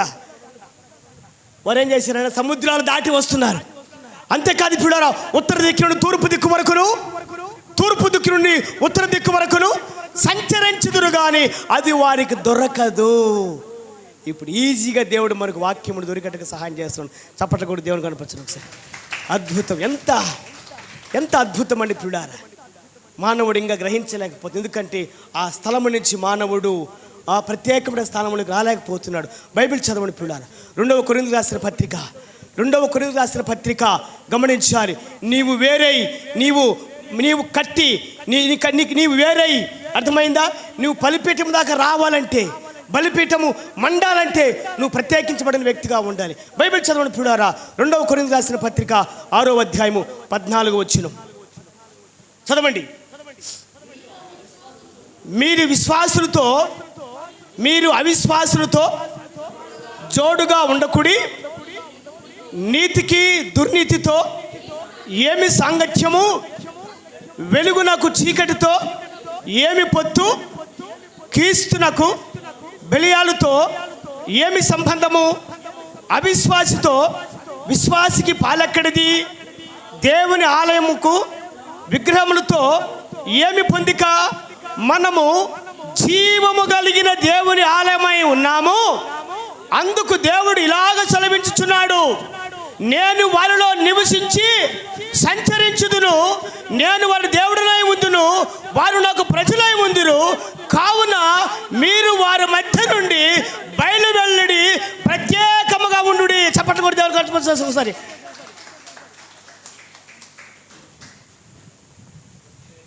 లోకములో అనేకమైన పాప సంబంధమైన జీవితాలను జీవించే వ్యక్తులు ఉన్నారు. అలాంటి వారిలో నువ్వు జీవించక, అలాంటి వారితో నువ్వు సాంగత్యం చేయక, అలాంటి వారితో కలిసి నువ్వు జీవించక, నువ్వు ఎలా ఉండాలంటే వారిలో నువ్వు ప్రత్యేకించబడిన వాడిగా ఉండాలి. వారిలో నువ్వు ఎప్పుడైతే ప్రత్యేకించబడిన వ్యక్తిగా నువ్వు జీవిస్తావో దేవుడు నీతో ఉంటాడు. నీవు ఒక ప్రత్యేకమైన స్థానమును కలిగి జీవిస్తావు. ఇంకొక మాట ఏమంటే, నేను వారిలో నివసించుదును, నేను వారి దేవుడినై ఉందును, వారు నాకు ప్రజలై ఉందురు. చూడాలి, గమనించాలి. దేవుడు నీలో ఉండాలి, దేవుడు నీతో ఉండాలి, నీవు దేవుని ప్రజాంగమై ఉండాలి, ఆ దేవుడు నీకు దేవుడై ఉండాలి. నీ జీవితంలో ఒక ప్రత్యేకమైన స్థానాన్ని నువ్వు కలిగి జీవించాలంటే మొట్టమొదటిగా నువ్వు ఏ స్థలములో ఉన్నావో ఆ స్థలముల నుంచి వేరు కావాలి. ఈ వాక్యం అనే గొడ్డలతో ఆ మాను నరికివేయబడిన తర్వాత గమనించాలి పిల్లారా, అది కూల్చివేసి అక్కడి నుంచి అది వేరు చేయాలి. ఎలా చేయాలి? వేరు చేసి ఆ మాన్ను అలాగే తీసుకొచ్చి బలిపీఠం మీద పెడితే సరిపోతుందో? బలిపీఠము అది 20 మూరలు ఉండొచ్చు, 30 మూరలు ఉండొచ్చు, 6 మూరలు ఉండొచ్చు, లావు ఉండొచ్చు, సన్నం ఉండొచ్చు, పొట్టిగా ఉండొచ్చు. సరిపోతుందా? లేదు పిల్లారా. బలిపీఠము ఎంత పొడవున్నదో, బలిపీఠము ఎంత వెడల్పు ఉన్నదో అలాగే నీవు కూడా కట్ చేయబడాలి, నీవు నరకబడాలి, నీవు చీల్చబడాలి. అందుకే ప్రభు అంటాడు, విరిగి నలిగిన హృదయం గలవాడే నాకు ఇష్టము కలిగిన వాడు. నువ్వు ప్రభు అనే వాక్యము చేత, గండ్రగొడ్డలు అనే వాక్యము చేత నువ్వు నరకబడాలి, నువ్వు విరిగిపోవాలి, నువ్వు నలిగిపోవాలి. వాక్యము చేత నువ్వు పిండబడాలి, వాక్యము చేత నువ్వు నలగొట్టబడాలి, వాక్యము చేత నువ్వు ఎలా ఉండాలి? గమనించాలి, జల్లెడు పట్టాలి పిల్లారా, నరకబడాలి. నీ పొడువు, నీ ఎత్తు, నీ లావు సమస్తములు కూడా సమానంగా నరకబడాలి. అప్పుడే బలిపీఠం మీద పేర్చడానికి, చక్కగా పేర్చడానికి అవకాశం ఉంటుందండి. ఒకటి లావు, ఒకటి పొడువు, ఒకటి పొట్టి తర్వాత విషయం, పొట్టిదని ఏదో ఒకటి ఇరికించుకోదేటో నెక్కిచ్చు కనపడకుండా. ఒకటి పొడువు, ఒకటి ఎత్తు ఉంటే బలిపీఠం ఎలా ఉంటుంది తెలుసా? ధూపద్రవ్యం వేస్తున్న యాజకుడు ఆ బలిపీఠం చుట్టూ తిరిగి బలి మాంసమును బలిపీఠం మీద ఆ యాజకుడు పని చేయలేడు. అర్థమైందా? బలిద్రవ్యము అర్పించలేడు. యాజకుడు బలిపీఠము చుట్టూ తిరుగుతూ ఉన్నప్పుడు ఆ పొడుగు కట్లు కాళ్ళకు తగలకూడదు, ఆ లావు కట్లు కాళ్ళకు తగలకూడదు. ఆ కట్టె ఎవరు? నీవే. ఆ లావు కట్టెవరు? నీవే. ఆ పొడుగు కట్టెవరు? నీవే. చూడరా, లోకంలో నువ్వు ఎంత లావుటి వాడవనా పర్వాలేదు, ఏ స్థానంలో ఉన్నా పర్వాలేదు. అర్థమైందా? నువ్వు కోటీశ్వరుడుగా, నువ్వు మంచి జాబ్ చేస్తూ ఉండు, ఒక మంచి స్థానంలో నువ్వు నివసించు, అది బయట. దేవుని సన్నిధానంలోకి వచ్చిన తర్వాత నీ లావు తగ్గించుకోవాలి, నీ పొడువు కట్ చేయబడాలి.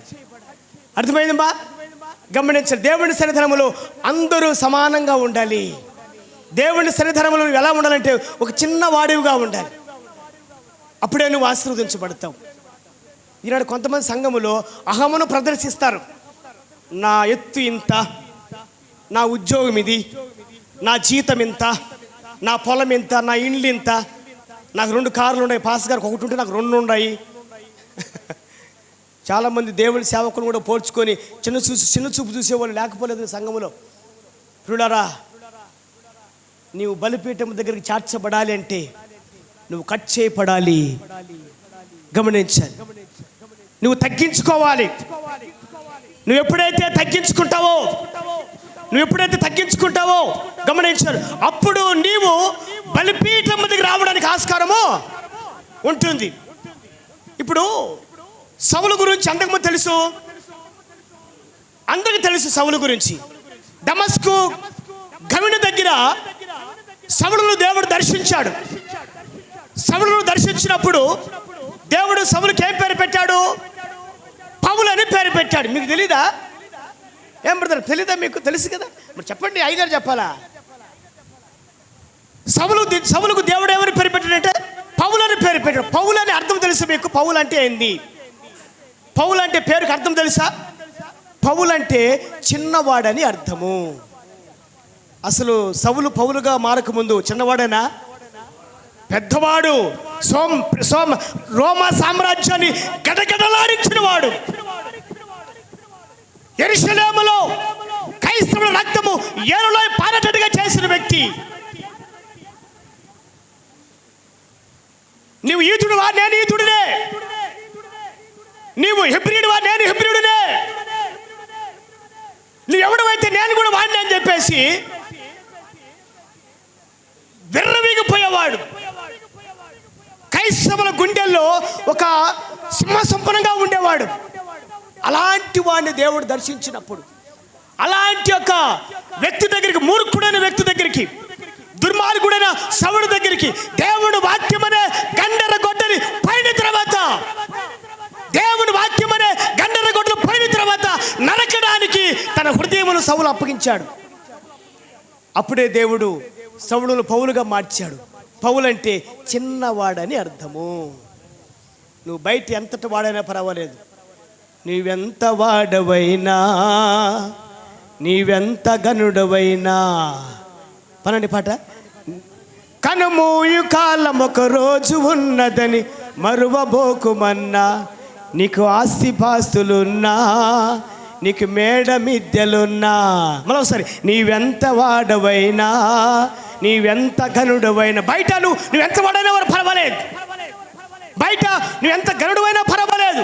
దేవుని సన్నిధానములో, దేవుని బలిపీఠము దగ్గర, జీవము కలిగిన దేవుని బలిపీఠం దగ్గర నువ్వు ఎలా ఉండాలంటే చిన్నవాడిగా ఉండాలి. యేసు ప్రభు అంతటి వాడే. ఏమండి, సర్వలోకమును సృజించిన సర్వాధికారైన లోకరక్షకుడైన దేవుడు తనను తాను పూర్తిగా తగ్గించుకొని మంటి దేహము దాల్చి మానవ రూపముతో, ఏమండి, పశువులకు కూడా పనికిరాని తొట్టుని ఎన్నుకున్నాడండి. ఆయనతో మనం పోలిస్తే నీవు నేను ఏ పాటి వరమండి? సర్వ సృష్టికర్తే ఒక చిన్నవాడుగా తగ్గింపు జీవితము కలిగి మంటి దేహము దాల్చి తన మహిమను, తన ప్రభావమును, తన తేజస్సును, ఉన్నతమైన స్థానాన్ని విడిచి మానవ రూపముతో భూలోకమునికి వచ్చాడంటే నిజంగా ఎంత అద్భుతమో తెలుసారు. గమనించాడు. దేవునికి స్తోత్రం కలుగును కాక. చప్పట్లు కూడా దేవునికి కనిపించాను ఒకసారి. నువ్వు ఆఫ్టర్ ఆల్, నేను ఆఫ్టర్ ఆల్, మనం ఎంతటి వారు చూడాలి. గమనించాలి. నీవు నరకబడాలి,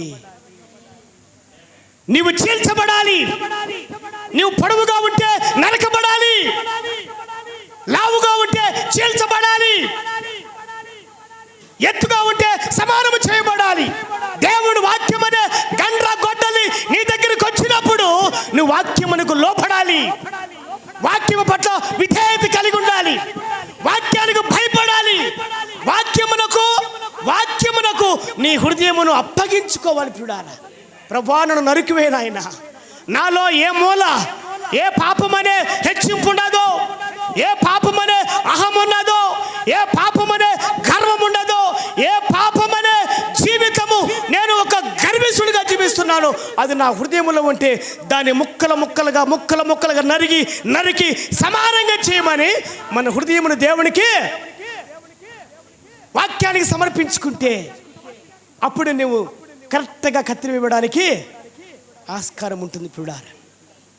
మరి బలిపీఠం మీద బలిద్రవ్యము కాలాలంటే కట్టి ఏమైపోవాలి? కట్టి నరకబడిన కట్టి తెచ్చి బలిపీఠం మీద పెట్టి మంట పెడితే కాలుతుందా? నరకబడిన కట్టి తెచ్చి, సమానంగా ఉన్న కట్టి తెచ్చి, ముక్కలుగా చేసిన కట్టి తెచ్చి బలిపీఠం మీద పెట్టి మంట పెట్టి బలిద్రవ్యం పెడితే మంట వస్తుందా? రాదు పిడారా. ఆ కత్తి ఏమవ్వాలంటే ఎండిపోవాలి. ఏం కావాలి బ్రదర్? కత్తి ఏమి కావాలి? ఎండిపోవాలి. పచ్చితనం పోవాలి, తడితనము పోవాలి. నువ్వు దేవుని బిడ్డగా నువ్వు బలిపీఠం దగ్గరికి వచ్చినప్పుడు బలి ద్రవ్యము కాలి బూడిద కావాలంటే, మండుచున్న సంఘములోనికి మహిమ కలిగిన దేవుడు దిగి రావాలంటే మొట్టమొదటిగా నువ్వు ఆరిపోవాలి, ఎండిపోవాలి. కట్టి ఏమైపోవాలి? ఎండిపోవాలి. ప్రయాసపడాలి దేవుని కొరకు, చెమట కార్చాలి, శరీరము కరిగిపోవాలి. రాత్రి అనక పగులనక నేను అప్పుడప్పుడు అంటూ ఉంటాను పిల్లారా, దేవుని పనిలో అరిగిపోవాలి. ఏమైపోవాలి? అరిగిపోవాలి, కానీ తుప్పు పట్టకూడదండి. కట్లు సెదులు పడితే చూసేదానికి ఆకర్షణీయంగా ఉండవు. ఒకళ్ళు ఎండిపోయినా కానీ గట్టిగా ఉంటే ఇది బాగుందిరా బలంగా అంటారు, కానీ సెదులు బట్టలు కొట్టి టకాన్ని కొడితే ఊడిపోతుంది. అది చూడరు, గమనించాలి. ఆరిపోవాలి. ఏమైపోవాలి? ఆరిపోవాలి. దేవుని పనిలో నీవు నీ పచ్చిదనం అంతా కూడా ఆరిపోవాలి. లోపల తడంతా కూడా ఆరిపోవాలి. దేవుని కొరకు రాత్రి ప్రభలు శ్రమించాలి. అప్పుడప్పుడు కొంతమంది సేవకులు చెప్తా ఉంటే నేను చాలా ఆశ్చర్యపోతుంటా. అయ్యో, నేను సేవకుడు కాకముందు, నేను విశ్వాసిగా కాకముందు ఇంత పరిచర్య నేను ఎందుకు చేయలేకపోతున్నా అనుకునేవాడిని నేను. కొంతమంది సేవకులు, పెద్ద పెద్ద సేవకులు వాళ్ళ విశ్వాసుల కొరకు చెప్తూ ఉంటారు సాక్ష్యము. అయ్యో, నాకు తెలుసు, వైజాగ్లో ఒక పెద్ద పాస్టర్ గారు ఉండేవారు, మంచి సేవకుడు, అయ్యగారు గారు తెలుసు. ఆయన మా బైబిల్ కాలేజీలో ఉండే ఎక్కువగా ఫిలిప్పీన్స్, తర్వాత రకరకాల దేశాలు పోతూ ఉంటాడు. ఆయనతో కలిసి నేను కొన్ని ప్రాంతంలో తిరిగి సువార్తలు కూడా చేసిన పాటలు కూడా పాడాను. గమనించాలి పిడారా. ఆయన చెప్పేవాడు, ఈ మీటింగ్స్ ఇంతగా సక్సెస్ కావడానికి కారణం, ఇంత జనము రావడానికి కారణం, గమనించి ఇంతమందికి భోజనాలు చేయడానికి కారణం 2 బ్రదర్స్ ఉన్నారు. వారు మీటింగ్లో లేరు. మరి ఎక్కడున్నారు వారంటే, ఎక్కడో పరిచర్యలో ఉంటారు వాళ్ళు. అప్పుడు నేను అనుకున్నా, ఎవరబ్బా యవనస్తులు అంత చక్కగా రాత్రి పగలు నిద్ర లేకుండా పరిచర్య చేసేవాళ్ళ? రాత్రి పగళ్ళు మార్తమ్మలాగనా మరియమ్మలాగనా? మార్తమ్మలాగా రాత్రి పగలు ప్రయాసపడి పరిచర్యలో ముందుకు సాగేవాళ్ళు ఎవరున్నారు అని ఆ బ్రదర్స్ కోసం ఎదురు చూసేవాడిని. లాస్ట్ మీటింగ్స్ అయిపోయిన తర్వాత ఆ బ్రదర్స్ ఇద్దరిని పిలిపించి, మీకు చెప్పాను కదా 3 దినములు చక్కటి పరిచర్య చేస్తారు, సువార్త చేస్తారు, ఆ పరిచర్య చేస్తారు, మొత్తం చర్చిలో అన్ని పనులన్నీ కూడా వీళ్ళే చేస్తారని చెప్పేసి వాళ్ళని తీసుకొచ్చి స్టేజ్ మీద నిలబెట్టి వాళ్ళని సన్మానిస్తున్నప్పుడు ఆ స్థలంలో నేను ఎందుకు లేకపోతున్నానని చెప్పేసి దుఃఖం కూడా నాకు వచ్చింది. చూడారా, దేవునికి స్తోత్రం కలుగును గాక. మనం చెప్పారు మా అబ్బాయి జాన్ వెస్లీ గురించి.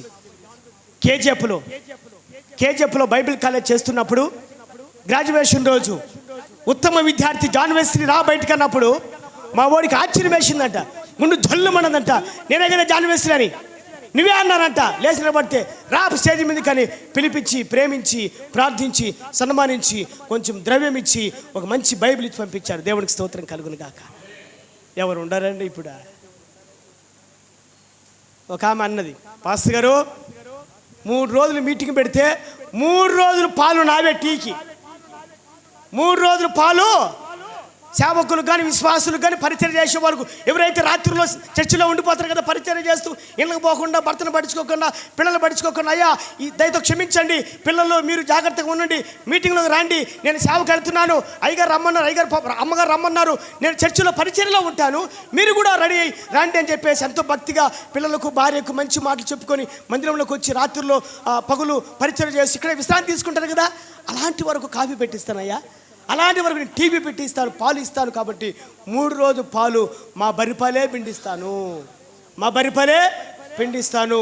అయి మంచిది. చాలా సంతోషపడ్డ పాస్టర్ గారు. సంతోషపడిన తర్వాత ఒకరోజు అయిపోయింది సిస్టరమ్మ, 2 రోజులు అయిపోయింది, ఈమె కనపల్లా, ఈమె బరిపాలు కనపల్లా. 2వ రోజు ఈమె కనపల్లా, ఈమె బరిపాలు కనపల్లా. 3వ రోజు కూడా అయిపోయింది, ఈమె కనపల్లా, ఈమె బరిపాలు కనపల్లా. ఇంక వాళ్ళని నమ్ముకొని ఉంటే పాస్టర్ గారు ఈ పాలని కోసం ఎదురు చూస్తే ఏమిస్తారు? టీలు. ఎవరిని నమ్మాలో, ఎవరిని నమ్మకూడదని అర్థం కాని పరిస్థితుల్లో ఉండే విశ్వాసులు. ఇప్పుడు విశ్వాసులు లేరండి, అంతా పిశాసులే.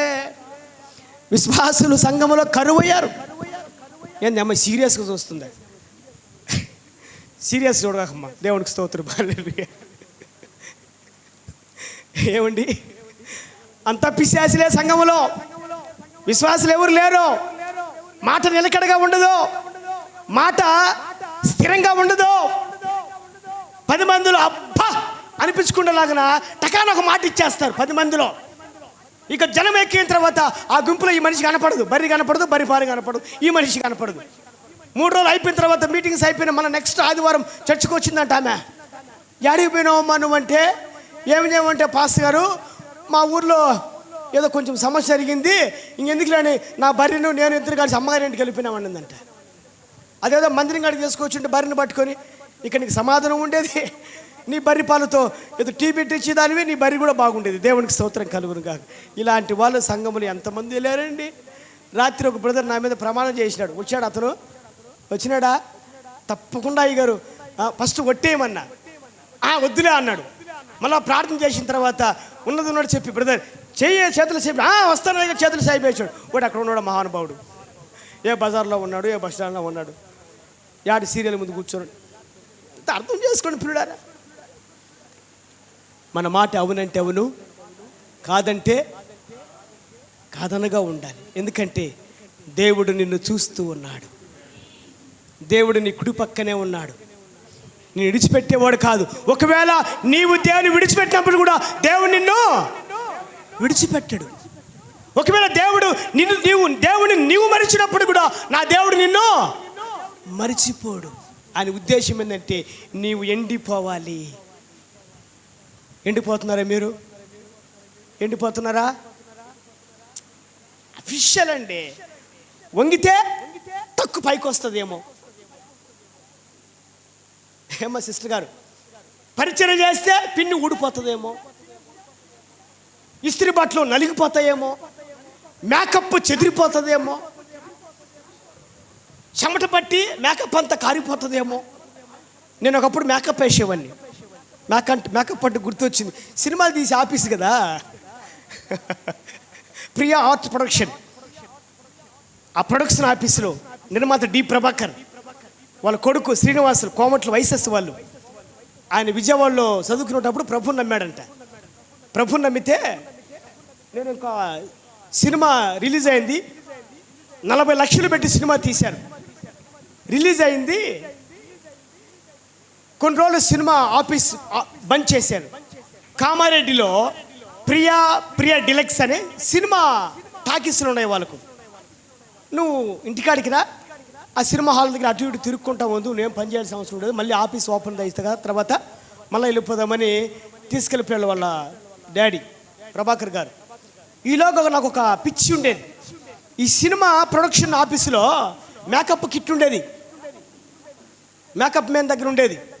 అవన్నీ గమనిస్తూ ఉండేవాడిని. మేకప్ చేసేవాళ్ళు గమనించి ఓహో ముఖానికి పౌడరు, తలకు ఈ షాంపూ. మీరు నమ్మని పిడారా, బాడీకి వేసిన సోపు తలకేసేవాడిని కాదు, తలకు సపరేట్గా సోపు వాడేవాడిని నేను. భలే స్టైలు, భలే హెచ్చులు. అర్థమైందా? ఎప్పుడు మేకప్ లేని బయటికి పోయేవాడిని కాదు. రోజుకు 4 సార్లు ముఖం కడిగేవాడిని. ఉదయం కడిగి స్నానం చేసి బయటికి వెళ్ళేవాడిని, మళ్ళీ మధ్యాహ్నం కడిగేవాడిని, మళ్ళీ సాయంత్రం కడిగేవాడిని, రాత్రి పడుకునేటప్పుడు కూడా కడిగేవాడిని. ఎప్పుడు మేకప్పే. చివరికి మేకప్ అంతా యేసు ప్రభువుని నమ్మిన తర్వాత లాకప్లోకి వెళ్ళిపోయింది. చప్పట్లు కూడా దేవుని కట్టుపట్టుకున్నాడు. దేవుని పనులు చేస్తూ ఉన్నప్పుడు, పరిచర్య చేస్తూ ఉన్నప్పుడు ఒక ఉన్నతమైన బట్టలు వేసుకొని, ఒక మంచి విలువైన వస్త్రాలు వేసుకొని, మంచి భోజనాలు భుజిస్తూ ఒక మంచి స్థితిలో జీవిస్తున్నాను. నేను ప్రభువుని నమ్మిన తర్వాత పిల్లరా ఏడంటాడు పడుకున్నాను. సేవకొచ్చి సువార్తకొచ్చి ఎవరు పెడితే అది తినేవని, ఏది పెడితే అది తినేవని గమనించారు. ఎప్పుడు ఇస్త్రీ బట్టలు లేకుండా ఉండేవాడిని కాదు, ఏ అంటే వేసుకుని ఉండేవాడిని. అలాంటి కష్టాలు పడ్డాను. దేవుని పనిలో శ్రమించాను. నా పచ్చితనము ఆరిపోయింది, నా తడితనము ఆరిపోయింది. పూర్తిగా నేను దేవుని కొరకు ఎండిపోయాను. ఎందుకంటే ఎండిపోతేనే బలిపీఠము మీద ద్రవ్యము కాల్చబడుతుంది. పచ్చి కట్టెలేస్తే మంట వస్తుందా? పొగ వస్తుంది. పిల్లారా, కట్టి దేనికి సాదృశ్యము? మనిషికి సాదృశ్యం. ఈనాడు నీవు సంఘములో వట్టి కట్టిలాగా మండుతూ ఉండాలి కానీ పచ్చి కట్టిలాగా పొగబెట్టే వ్యక్తిగా ఉండకూడదు. పిల్లారా, ఈనాడు చాలామంది పొగబెట్టే వాళ్ళు ఎక్కువ సంఘంలో పొగబెట్టే వాళ్ళు ఎక్కువైపోయారు. పొగబెట్టకాకండి. యాజకుడు క్రమంగా ధూపం వేయలేడు, ఆయన బలిని అర్పించలేడు. ఆయన కరెక్టేనా బ్రదర్? బలిపీఠం మీద ఆయన బలిద్రవ్యం అర్పించేటప్పుడు కట్టెలు చక్కగా కాలుతూ ఉంటే మంట యథావెచ్చుగా పైకి వెళ్ళిపోతూ ఉంటుంది, బలిద్రవ్యము కాలుతూ ఉంటుంది. అదే పచ్చి కట్టె వేసాడు అనుకోండి, ఆ పచ్చి కట్టెలో ఏమొస్తుంది? పొగ. ఏమొస్తుంది? పొగ వస్తుంది. ఆ పొగ యాజకుడు కళ్ళను మండిస్తుంది, యాజకులను ఏడ్పిస్తుంది, దైవజనులకు కన్నీరు కారుస్తుంది. పిల్లారా గమనించాలి, నీ కొరకు సేవకుడు ఎప్పుడు కూడా కన్నీరు కారవకూడదు. నీ ద్వారా దేవుడు సేవకుడు, దేవుని సేవకులు, దేవుని యొక్క దైవజనులు నీ ద్వారా కన్నీరు కారవకూడదు. నీ కొరకు ఆయన కన్నీరు కార్చొచ్చు, కానీ నీ ఆశీర్వాదం కొరకు, నీ మార్పు కొరకు, నీ పరిశుద్ధత కొరకు, నీ స్వస్థత కొరకు, నీ దీవెన కొరకు, నీకు ఏదైతే కావాలో దాని కొరకు సేవకులు కన్నీరు కార్చి ప్రార్థించవచ్చు, కానీ నిన్ను బట్టి సేవకుడు ఇప్పుడు కూడా కన్నీరు కార్చకూడదు. ఇప్పుడు ఇది మనకు ఆశీర్వాదకరంగా ఉండదండి. ఆలోచిస్తున్నావా? దేవుని సన్నిధానములో మనం కాల్చే కట్టెలుగా ఉండాలి, కానీ పొగబెట్టే కట్టెలుగా ఉండకూడదు. కొంతమంది సంఘములో విశ్వాసులు పొగబెట్టి సంఘాన్ని చీరుస్తూ ఉన్నారు, సేవకుడికి దుఃఖమును పుట్టిస్తున్నారు, సేవకుడికి మనసులో సమాధానం లేకుండా చేస్తున్నారు. అలాంటి వారు ఎవరైనా ఉన్నారేమో ఆలోచించాలి ప్రియులారా. అందుకే బైబిల్లో అంటాడు, సోమరి తమకు పంటికి పులుసు లాంటి వాడు, కంటికి పొగ వంటి వాడు. చదవండి వాక్యము, సామెతలు 10:26. సామెతలు 10వ అధ్యాయము 26వ వచనం. సామెతలు 10వ అధ్యాయం 26వ వచనం. సోమరి తనకు పని పెట్టే వారికి పండ్లకు పులుసు వంటి వారు, కండ్లకు పొగ వంటి వారు. చూడరా, సోమరి, సంఘములో ఉన్న సోమరి, పరిచర్య చేయలేని సోమరి, పొగబెట్టే సోమరి, ఎండిపోని సోమరి, తడితనం కలిగిన సోమరి, తనకు పని పెట్టే వారికి పళ్ళకు పులుసు లాంటి వాడు, కంటికి పొగ వంటి వాడు. అంటే నువ్వు ఆరిపోవాలి. బలిపీఠం మీద పేర్చిన కట్టెలు అవి ఎండిపోయిన కట్టెలుగా ఉండాలి, అనగా నువ్వు బలిపీఠమును కార్చే కట్టెలుగానే ఉండాలి. సంఘములో సంఘాన్ని మండించే కట్టిగానే ఉండాలి, కానీ సంఘానికి పొగబెట్టే కట్టిగా నువ్వు ఉండకూడదు. పైగా కట్టెలు ఎలా ఉండాలని తెలుసా? ఫస్ట్ చెప్పాను, 5 మూరల 5 అడుగుల వెడల్పు, 5 అడుగుల పొడవు, 3 అడుగుల ఎత్తు. మరి కట్టె ఏం చేయాలి? కరెక్ట్గా కత్తిరి వేయబడాలి. అర్థమైందమ్మా? కరెక్ట్గా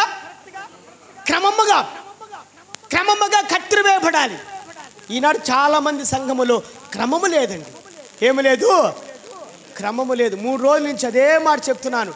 10 గంటలకు నేను మళ్ళా చెప్తాను, మా ఊరికి, మా సంఘానికి, మా కలువరి ప్రార్థన మందిరానికి చాలా గ్రామాల నుంచి విశ్వాసులు వస్తారు పిల్లారా. పైగా అందుబాటులో బస్సులు ఉండవు, టయానికి ఆటోలు ఉండవు. గమనించాలి. విషయం ఏంటంటే 10 గంటలకు ఆరాధన స్టార్ట్ అవుతుంది పిల్లారా, 10:30కు అందరూ వచ్చేస్తారు. దేవునికి స్తోత్రం కలుగును గాక. ఎవరో 1-2 బస్సులు తప్పిపోయి ఆరాధన టైంలో వచ్చేస్తారు. కరెక్ట్గా వాక్య పరిచయ టైములు అందరూ సంఘంలో నింపబడి ఉంటారు పిల్లారా. కొంతమంది వాక్యములో మధ్యలో, కొంతమంది ఆరాధన మధ్యలో, కొంతమంది పాటల మధ్యలో రారు. అలా వస్తే నాకు ఇష్టం ఉండదు పిల్లారా. నేను వెంటనే వాళ్ళని గద్దించడానికి ఇష్టపడతాను. వాళ్ళ వలన నాకు ఎంత ఆదాయమైనా పర్వాలేదు, కానీ అది దేవునికి ఇష్టమో లేదు. సంఘములో నీవు క్రమముగా ఉండాలి. సంఘములో నువ్వు క్రమముగా లేకుండా ఉంటే, సంఘములో నువ్వు పొడుగు ఎత్తు చూపించుకుంటే, సంఘములో నువ్వు లావు హైట్ చూపించుకుంటే అది యాజకుడికి చాలా ఇబ్బంది.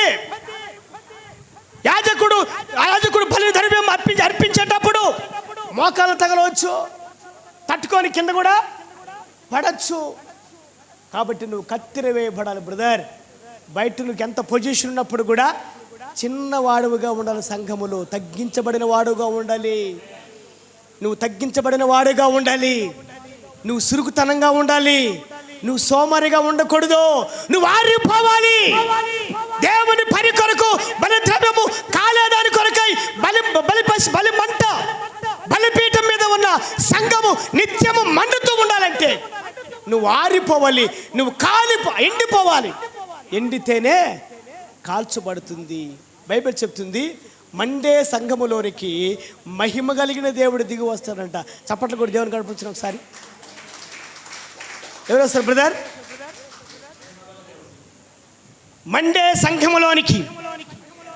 సంఘములోనికి నిత్యము ఆరిపోకుండా. బైబిల్ చెప్తుంది బలిపీఠం ఎప్పుడు కూడా ఆరిపోకూడదంట. నిత్యము మండుతూనే ఉండాలంట. నిత్యము మండుతూనే ఉండాలంట. చూడాల ఏ సంఘం అయితే నిత్యము మండుతూ ఉంటుందో, ఏ సంఘం అయితే పొగ రాకుండా ఆరిపోకుండా నిత్యము మండుతూ ఉంటుందో, ఆ మండే సంఘములోనికి మహిమ కలిగిన దేవుడు దిగి వస్తాడు. ఆయన దిగి వస్తే, మహిమ కలిగిన దేవుడు దిగి వస్తే, నీ కుటుంబంలో ఏ సమస్యలు ఉన్నాయో, నీ కుటుంబంలో ఏ కష్టాలు, ఇరుకులు, ఇబ్బందులు, దేనితైతే నువ్వు సతమతం అవుతున్నావో అవన్నీ కూడా యేసు నామములో తీర్చబడతాయి. నీ కుటుంబంలో నీ ఒంటరివాడిగా ఉంటే రెండో వ్యక్తిగా దేవుడు నీకు తోడుగా ఉంటాడు. నీ కుటుంబంలో మీరు ఇద్దరుగా ఉంటే మూడో వ్యక్తిగా దేవుడు తోడుగా ఉంటాడు. నీ కుటుంబంలో మీరు నలుగురుగా ఉంటే ఐదో వ్యక్తిగా దేవుడు తోడుగా ఉంటాడు. నీ కుటుంబంలో నలుగురు ఉంటే, ముగ్గురు ఉంటే నాలుగో వ్యక్తిగా దేవుడు ఉంటాడు. ఎప్పుడు కూడా నేను విడిచిపెట్టి ఆయన పోడు. ఎందుకంటే నువ్వు మండుచూ ఉన్నావు కాబట్టి. నువ్వు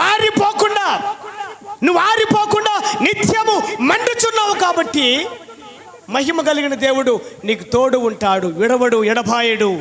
నన్ను విడువక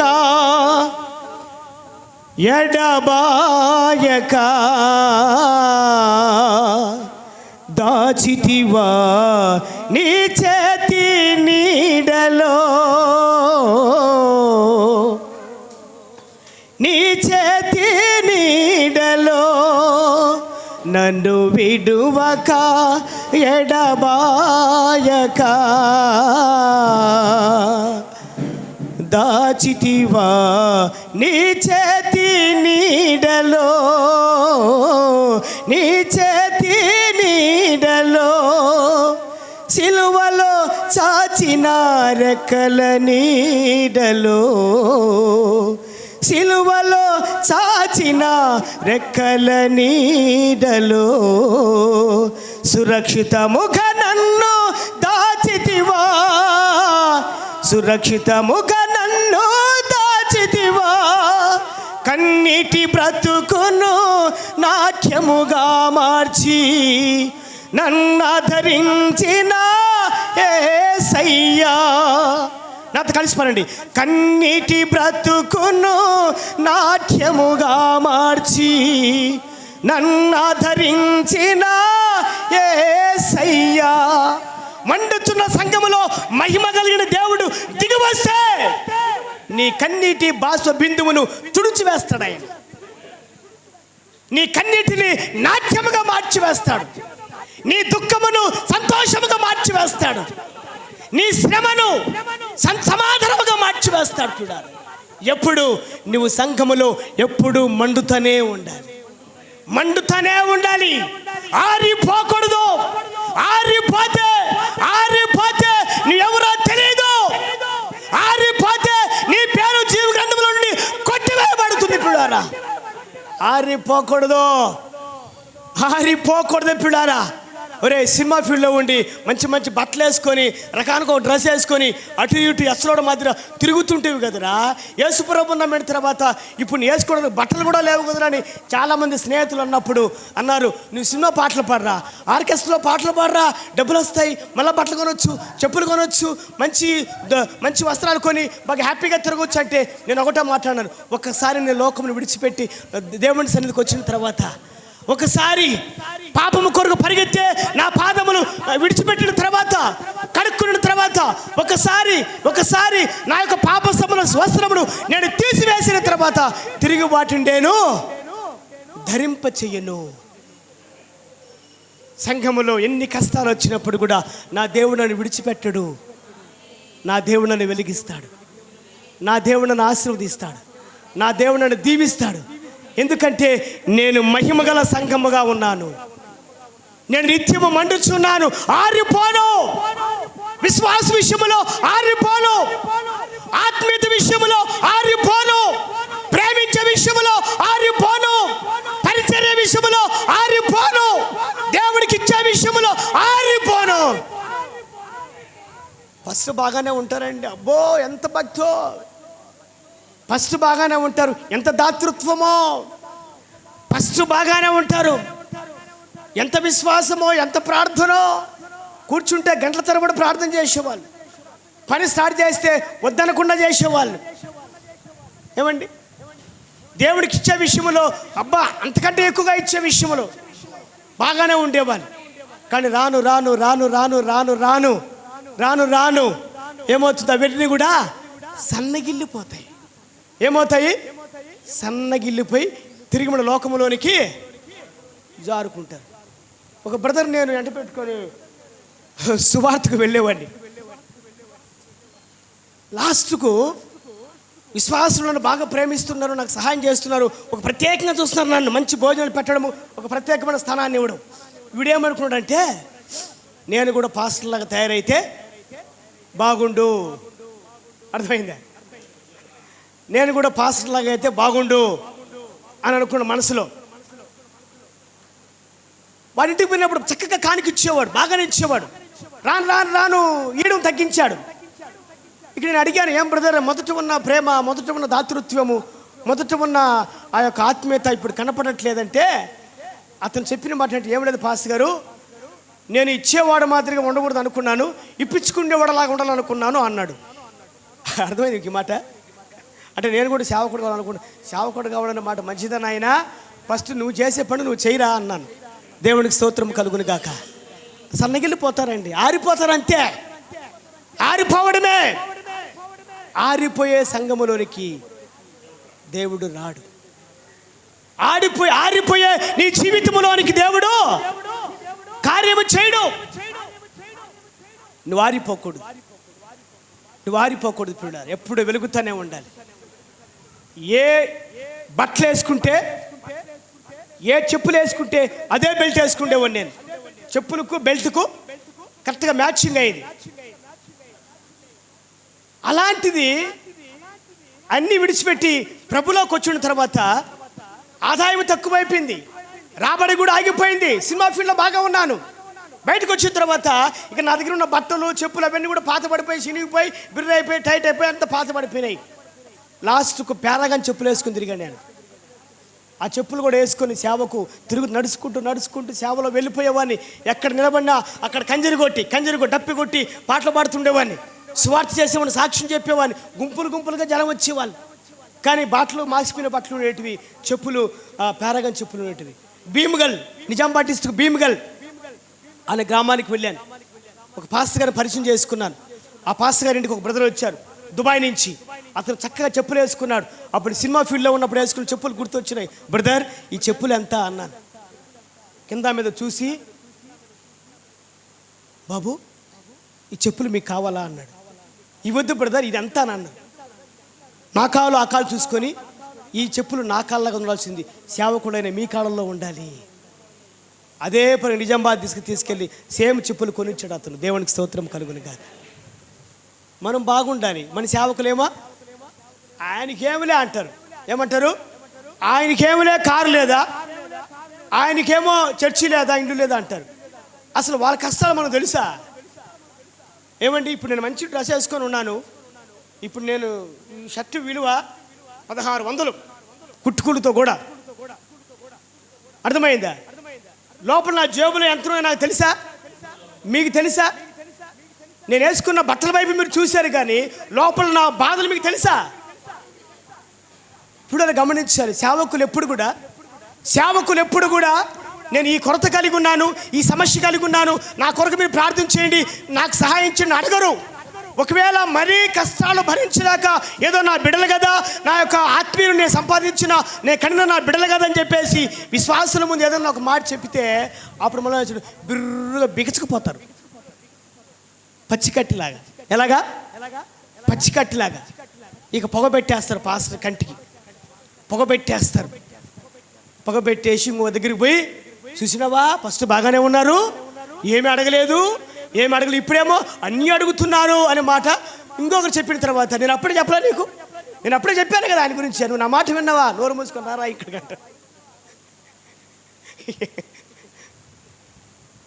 అసలు గవర్నమెంట్ వాళ్ళు మంచి వాళ్ళు అయిపోయి ఈ పావలాలు 10 రూపాయలు తీసి పడేసారు. అదే ఉంటే ఈనాడు పాస్టర్ గారు దైవజనులు లెక్క పెట్టుకోలేక అల్లాడిపోయేవాళ్ళు. ఒక ఊర్లో ఇప్పుడు 2000 నోట్లు వచ్చినాయి. అప్పుడు 1000 రూపాయల నోటు, 500 రూపాయల నోటు, 100 రూపాయల నోటు, పావలా 10 రూపాయలు కొట్లాడుకుంటున్నాయంట. రూపాయి 2 రూపాయలు, రూపాయి 2 రూపాయలు కొట్లాడుకుంటా ఉంటే 1000 రూపాయల నోటుకి కొంచెం రాసం వచ్చింది. నేను పెద్ద కదా, 500 రూపాయల నోటు దగ్గరికి వెళ్ళి, బ్రదర్ మీరు ఏ విధంగా గొప్ప, నేను మా సంఖ్య పెద్దది, నేను పెద్ద ఇంట్లో ఉంటాను, బ్యాంకుల్లో ఉంటాను, వాళ్ళ బీరవాళ్ళలో ఉంటాను, లాకర్లో ఉంటాను, మీరు ఏ విధంగా గొప్ప అంటే 500 రూపాయల నోటు అన్నదంట, నేను కూడా చిన్న ధనికుల ఇంట్లో ఉంటాను అన్నదంట. మరి 2 కలిసి 100 రూపాయల నోటు దగ్గరికి వెళ్ళినాయి. 100 రూపాయల నోటు దగ్గరికి వెళితే ఈ 2 అడుగుతున్నాయి, మేమంటే ఒక ఉన్నతమైన స్థానం కలిగి ఉన్నాం, మీరు ఏ విధంగా గొప్ప అని చెప్పేసి ఈ 500 రూపాయల నోటు, 1000 రూపాయల నోటు, 100 రూపాయల నోటు అడిగితే 100 రూపాయల నోటు అన్నదంట, నేను కూడా చిన్న ఇంట్లో ధనికుల ఇంట్లో ఉంటానని చెప్పేసి అన్నదంట. ఈ 3 కలిసి, ఏ 3? 1000 రూపాయలు, 500, 100 రూపాయలు, ఈ 3 కలిసి రూపాయి 2 రూపాయల దగ్గరికి వెళ్ళాయంట. వెళ్ళి ఇవి మీరు ఏ విధంగా గొప్ప, మా పదవులు ఇంత, నా స్థానం ఇంత అని చెప్పేసి చెప్పుకొని గొప్ప చెప్పుకొని లాస్ట్కు రూపాయి 2 రూపాయలకు అడిగినప్పుడు అప్పుడు రూపాయి 2 రూపాయలు, 1000 రూపాయల నోటును, 500 రూపాయల నోటును, 100 రూపాయలు చూసి పక్క నవ్వినాయంట. వీడికి ఆశ్చర్యం అనిపిస్తుంది, ఇదేంటి రాని. అప్పుడు ఈ అన్న అంటే రూపాయి 2 రూపాయలు, ఏమమ్మాయి వినాలి ఈ మాట, ఈ అన్న అంట కొంచెం పిచ్చోళ్ళారా, 500 రూపాయల నోటైనా నీవు, 1000 రూపాయల నోటైనా నీవు, 100 రూపాయల నోటైనా నీవు మనుషుల చేతిలో ఉంటే రూపాయి 2 రూపాయలు నేను దేవుని చేతిలో ఉంటాను, జీవము కలిగిన దేవుని సన్నిధిలో ఉంటాను. ఎలా చెప్తా వినండి. దేవుని బిడ్డలు అంటే దేవుని బిడ్డలు కాదు, మేము దేవుని బిడ్డలు అనబడిన వారు, చెప్పుకొని తిరుగుతున్నవారు, 1000 రూపాయల నోటైనా నిన్ను కానుకగా 1000, 500 రూపాయల నోటైనా నిన్ను కానుకగా 1000, 100 రూపాయల నోటైనా నిన్ను కానుకగా 1000, రూపాయి 10 రూపాయి 2 రూపాయలు నన్నే కానుకగా వేస్తారు. ఇప్పుడు 2 రూపాయలు బట్టి రూపాయలు బట్టి చప్పట్లు కొట్టండి ఒకసారి. అంటే ఎవరు ఏసే వాళ్ళు మాత్రమే కొట్టండి ఒకసారి. అవి లేవండి, పావలా 10 రూపాయలు ఉండి ఉంటే ఇది ఈ బాక్సు నోట్ వేస్తే టక్కందో చిల్లర లేదు నా కాడ, బ్రదర్ ఎవరు నాకు రూపాయి అంటే మళ్ళీ ఇస్తాను. 10 రూపాయలు వేసామనుకోండి సౌండ్ రాదు. చాలామంది బలి తెలివి కలిగిన వాళ్ళు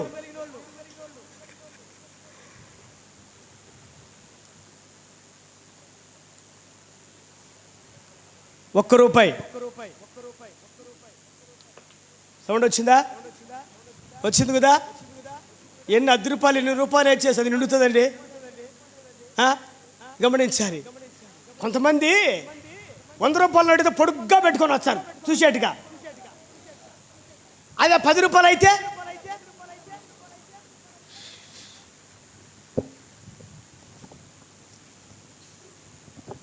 ₹10 నోట్లు అబ్బో ఎట్లా మడుచుకొని పైగా ఈ కానుక బాక్స్ ఎలా తీసుకొచ్చి తెలుసా మీకు? నాకు అనుభవాలు ఇవన్నీ అన్నీ గమనిస్తూనే ఉంటాను. మీ సంఘంలో కూడా గమనించాను. మన ఆదివారం ఇట్లా చెయ్యి అడ్డ పెడతా, వేసింది 10, అదే 500 రూపాయలు 100 రూపాయలు అయితే గట్టిగా పట్టుకోరు, ఎందుకంటే గొప్పలు చూపించుకోవాలి కదా. ప్రియుడారు గమనించారు. ఇలాంటి దాతృత్వం కలిగి ఉంటే సేవ ఏం జరుగుతుంది బ్రదర్? సేవ ఏం జరుగుతుందండి? ఆత్మలు ఎలా రక్షింపబడతాయి? సంఘం ఎలా కట్టబడుతుంది? మొట్టమొదటిగా నీవెలా ఆశీర్వదించబడతావు? ప్రభు అన్నాడు, ఇచ్చి చూడు, ఇచ్చి శోధించు. ప్రతి విషయములో నీవు సంఘములో అన్ని విషయములో మండే వ్యక్తిగా ఉండాలి, మండే సంఘములాగా ఉండాలి. ఆరిపోకూడదు నీవు. అక్కడ చూడు, ఇక్కడేమో రాయబడి, నీ రాబడి అంతటిలో ప్రథమ ఫలమునిచ్చి యెహోవాను గణపరచుడని రాయబడ్డది. నేను ఈ 2 రోజుల నుంచి నేను ఏమింటున్నానంటే, పాట పాడి ప్రభువుని గణపరుస్తామంటున్నారు మీరు. పాట పాడి దేవుణ్ణి గణపరుస్తాము, అయ్యగారికి అమ్మగారికి వందనాలని పాట పాడుతున్నారు. నువ్వు పాట పాడితే దేవుడి ఘనత రాదు. చూడాలి, దెయ్యం కూడా పాటలు పాడుతుంది. కరెక్టే కదా అయ్యగారు? నన్ను చెప్తాను, దెయ్యం కూడా నువ్వు పాట పాడుతుంటే అది కూడా వచ్చి హల్లెలూయా స్తుతి మహిమ అంటది. నువ్వు వాక్యము చెప్తున్నప్పుడు వాడు కూడా సమాధానము ఇస్తాడు. చెప్పలేడు మొన్న దెయ్యం కూడా దేవుడి వాక్యం చెప్పిందని. అదే నువ్వు ప్రార్థిస్తే, అదే దేవుడికి నువ్వు ఇచ్చే విషయంలో వాక్యమును పాటిస్తే నీవు దేవుణ్ణి గణపరిచిన వ్యక్తి అవుతావు, సాతానును బలహీనపరిచిన వ్యక్తి అవుతావు. నన్ను గణపరిచిన వాడు నేను గణపరిచిదును. మరి నువ్వు ఘనహీనుడుగా ఉండాలా, ఘనవంతుడుగా ఉండాలా, గణపరచబడాలనా? ఏమి ఇవ్వాలి? నీ రాబడి. గుంటూరులో మందపాడని ఒక గ్రామం తెలుస్తున్నావు, మందపాడు గుంటూరులో. గమనించాడు చూడారు. ఎస్తేరమ్మ అని ఒక సహోదరి ఉండేది, వృద్ధాప్యములో దాదాపు ఒక 55 సంవత్సరాల వయసు కలిగింది. యేసుప్రభుని నమ్మిన కొత్తలో ఆ ప్రాంతంలో నేను తిరిగి సేవకులు పెడితే కొంచెం పరిచర్యలో ఉండేవాడిని చూడారా నేను. ఆ ఎస్తేరమ్మ గారు కొన్ని రోజులు వాళ్ళ ఇంట్లో పెట్టుకుని నన్ను ఉంచుకున్నారు. ఇంట్లో ఉండి బాబు ఒక కొడుకులాగా. ఎందుకంటే అప్పుడు నాకు ఇంకా వివాహం కాదు, కొత్తగా ప్రభువుని నమ్ముకున్నాను. పాపం ఇంట్లో బియ్యం ఉండేది కాదు, తినడానికి సరైన ధాన్యం ఉండేది కాదు. 1995లో చెప్తున్న మాట ఇది. నేను యేసుప్రభుని నమ్మిన కొత్తలో వెళ్ళిపోయాను సువార్తకి. అంతే, 1 కేజీ బియ్యం ఉంటే కేజీ బియ్యం కొనుక్కొచ్చుకునే వాళ్ళు అంగట్లో. కేజీ బియ్యం కొనుక్కొచ్చుకొని అందులోనే ఒక పిడికిడి బియ్యం తీసి పక్కన పెట్టేది. అట్లా వారమంతా తీసి ఒక డబ్బాలో వేసి పెట్టేది ఆమె, ఇనప డబ్బాలో వేసి పెట్టిన తర్వాత చూడారా, గమనించాలి. ఆదివారం వస్తే ఇంట్లో బియ్యం ఉండేటివి కాదు.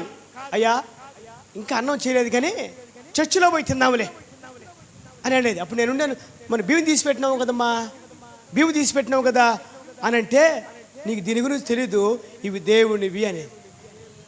పిడికిడి బియ్యం తీసి దేవునివి అని చెప్పేది. అప్పుడు నేను అనుకునేవాడిని, ఈమె దేవుణ్ణి నమ్మింది కదా, ఈమె ఇంకా పేదరికం అనిపిస్తుందా? అప్పుడే కొత్తగా నమ్మిందంట ఆమె నాలాగా. గమనించాలి చూడారా, ఆమెకి ఇంట్లో ఆహారానికి లేకున్నప్పుడు కూడా ఆయన భాగము తిరిగి ఆయనకే ఇచ్చేది. నా కళ్ళని నేను చూశాను. ఆమె ఇచ్చి ఇంటికి వచ్చింది. అక్కడ చర్చిలో భోజనాలు పెట్టారు, తినింటికి వచ్చింది. మళ్ళీ సాయంత్రం భోజనానికి కావాలి కదా. కొడుకు ఎక్కడో ఉన్నాడు, భర్త పశువుల వ్యాపారానికి వెళ్ళిపోయాడు, తాగుడు పోతాడు, సరిగా ఇంట్లో ఇచ్చేవాడు కాదు. ఈమె కూలి పనికి పోయి సంపాదించుకునేది, అందులోనే తీసి దేవుడికి ఇచ్చేది. గమనించారు. తర్వాత మధ్యాహ్నం వచ్చినప్పుడు హైదరాబాద్ నుంచి ఎవరో వాళ్ళు తెలిసిన వాళ్ళు వచ్చారంట. వచ్చేటప్పుడు వాళ్ళు ఒడ్లాడిస్తే ఫలాని వ్యక్తికి ఒక బియ్యం మూట ఇమ్మని చెప్పేసి నా ముందే 25 కేజీలు ప్యాకెట్ తెచ్చి వాళ్ళ ఇంట్లో వేసి వెళ్ళిపోయారు. దేవునికి స్తోత్రం కలుగును గాక. నువ్వు గణపరిస్తే దేవుడు నిన్ను గణపరుస్తాడు, నువ్వు ఇస్తే దేవుడు నీకు ఇస్తాడు. ఆకాశపు వాకిళ్ళు విప్పి విస్తారమైన దీవుని నేను కుమ్మరించుదును. ప్రతి విషయంలోనూ నీవు మండుతానే ఉండాలండి. ప్రతి విషయంలో నువ్వు మండుతూ ఉండాలి, కానీ ఆరిపోకూడదు. నువ్వు మండుతూ ఉంటే మండే సంఘములోనికి మహిమ కలిగిన దేవుడు దిగి వస్తాడు. అలా దిగి వచ్చినప్పుడు ఒక్కరికి ఇద్దరికి ముగ్గురు, ముగ్గురికి నలుగురు, నలుగురికి నలుగురు, 8 మందికే 8 మంది, 10 మందికి 10 మంది, అట్లా సంఘం అంతా కూడా నింపబడుతుంది. సంఘం అంతా కూడా దేవుడు మహిమను చూస్తారు. సంఘములో దేవుడు అద్భుత కార్యములు జరగడానికి ప్రారంభిస్తాడు. కాబట్టి నువ్వు ఆరిపోవాలి. నువ్వు పచ్చిగా ఉండకూడదు, నువ్వు తడిగా ఉండకూడదు. నువ్వు కత్తిరవేయబడాలి, నువ్వు నరకబడాలి. వాక్యమైన గండర గొడ్డలు దేవాక్యమైన గండర గొడ్డలి నీ దగ్గరికి వచ్చినప్పుడు ఆ గొండర గొడ్డలకి నీ హృదయమును సమర్పించుకోవాలి. ఇది అనుకూల సమయం. రేపటి దినము ఈ సముద్రం నుంచి ఆ సముద్రం వరకు ఉత్తర దిక్కు నుంచి తూర్పు దిక్కు వరకు సంచరించిన అది నీకు దొరకదు. మరి నరకబడదామా? ఎండిపోదామా? ఇప్పుడు ఎండిపోతారు, మళ్ళీ బయటికి పోతే తడుస్తారు, మళ్ళీ పచ్చే పొగబెడతారు. ఇంకా పొగబెట్టేస్తారు ఏదో ఒక మూల, ఎలకలు బయటికి రావాలి. ఇంకా ఏడో భయపడి దాక్కుని ఎలకలు కూడా బయటికి రావాలి. చాలామంది సంఘంలో పొగబెట్టే వాళ్ళు ఉండాలండి. సేవకులను ఏడిపించే వ్యక్తులు ఉండారు, సేవకులకు కన్నీరు తెప్పించే వ్యక్తులు ఉండారు. ఆశీర్వాదం కాదు ప్రియులారా. ఈ సమయంలో దేవుడు నీతో మాట్లాడినాడు. ఎలా ఉన్నావు నువ్వు? మండే సంఘములాగా ఉన్నావా? పొగబెట్టే సంఘములాగా ఉన్నావా? మండే సంఘాన్ని మండించే సంఘముగా వ్యక్తిగా ఉండవా? లేక సంఘములో పొగబెట్టే వ్యక్తిగా ఉండవా? నువ్వు ఆరిపోవాలి. ఆరిపోతే మంట ఎప్పుడు కూడా మండుతానే ఉంటుంది. మండుతూ ఉండాలంటే నువ్వు ఏ స్థలములో అయితే ఉన్నావో ఆ స్థలము నుంచి వేరే నువ్వు జీవించి నరకబడి ముక్కలు చేయబడి ఎండబెట్టబడి అప్పుడు నువ్వు బలిపీఠం దగ్గరికి వస్తే నీలోంచి మంట బయటికి వస్తుంది. ప్రభుకి ఏం కావాలంటే ఆరిపోయిన కట్టెలు కావాలి. యేసయ్యకి ఏం కావాలి? ఆరిపోయిన తీర్మానం చేసుకో. ఇదినేమో నువ్వు ఆరిపోయిన కట్టిగా ఉన్నావా? పచ్చి కట్టిలాగా పొగబెట్టే కట్టిలాగా ఉండవు. బలిపీఠమును మండించే కట్టిలాగా ఉండవు. జీవము కలిగిన సంఘాన్ని మండించే కట్టిలాగా నువ్వు ఉన్నావా? తీర్మానం చేసుకో. ప్రభు నీతో మాట్లాడినాడు. మోకరించండి.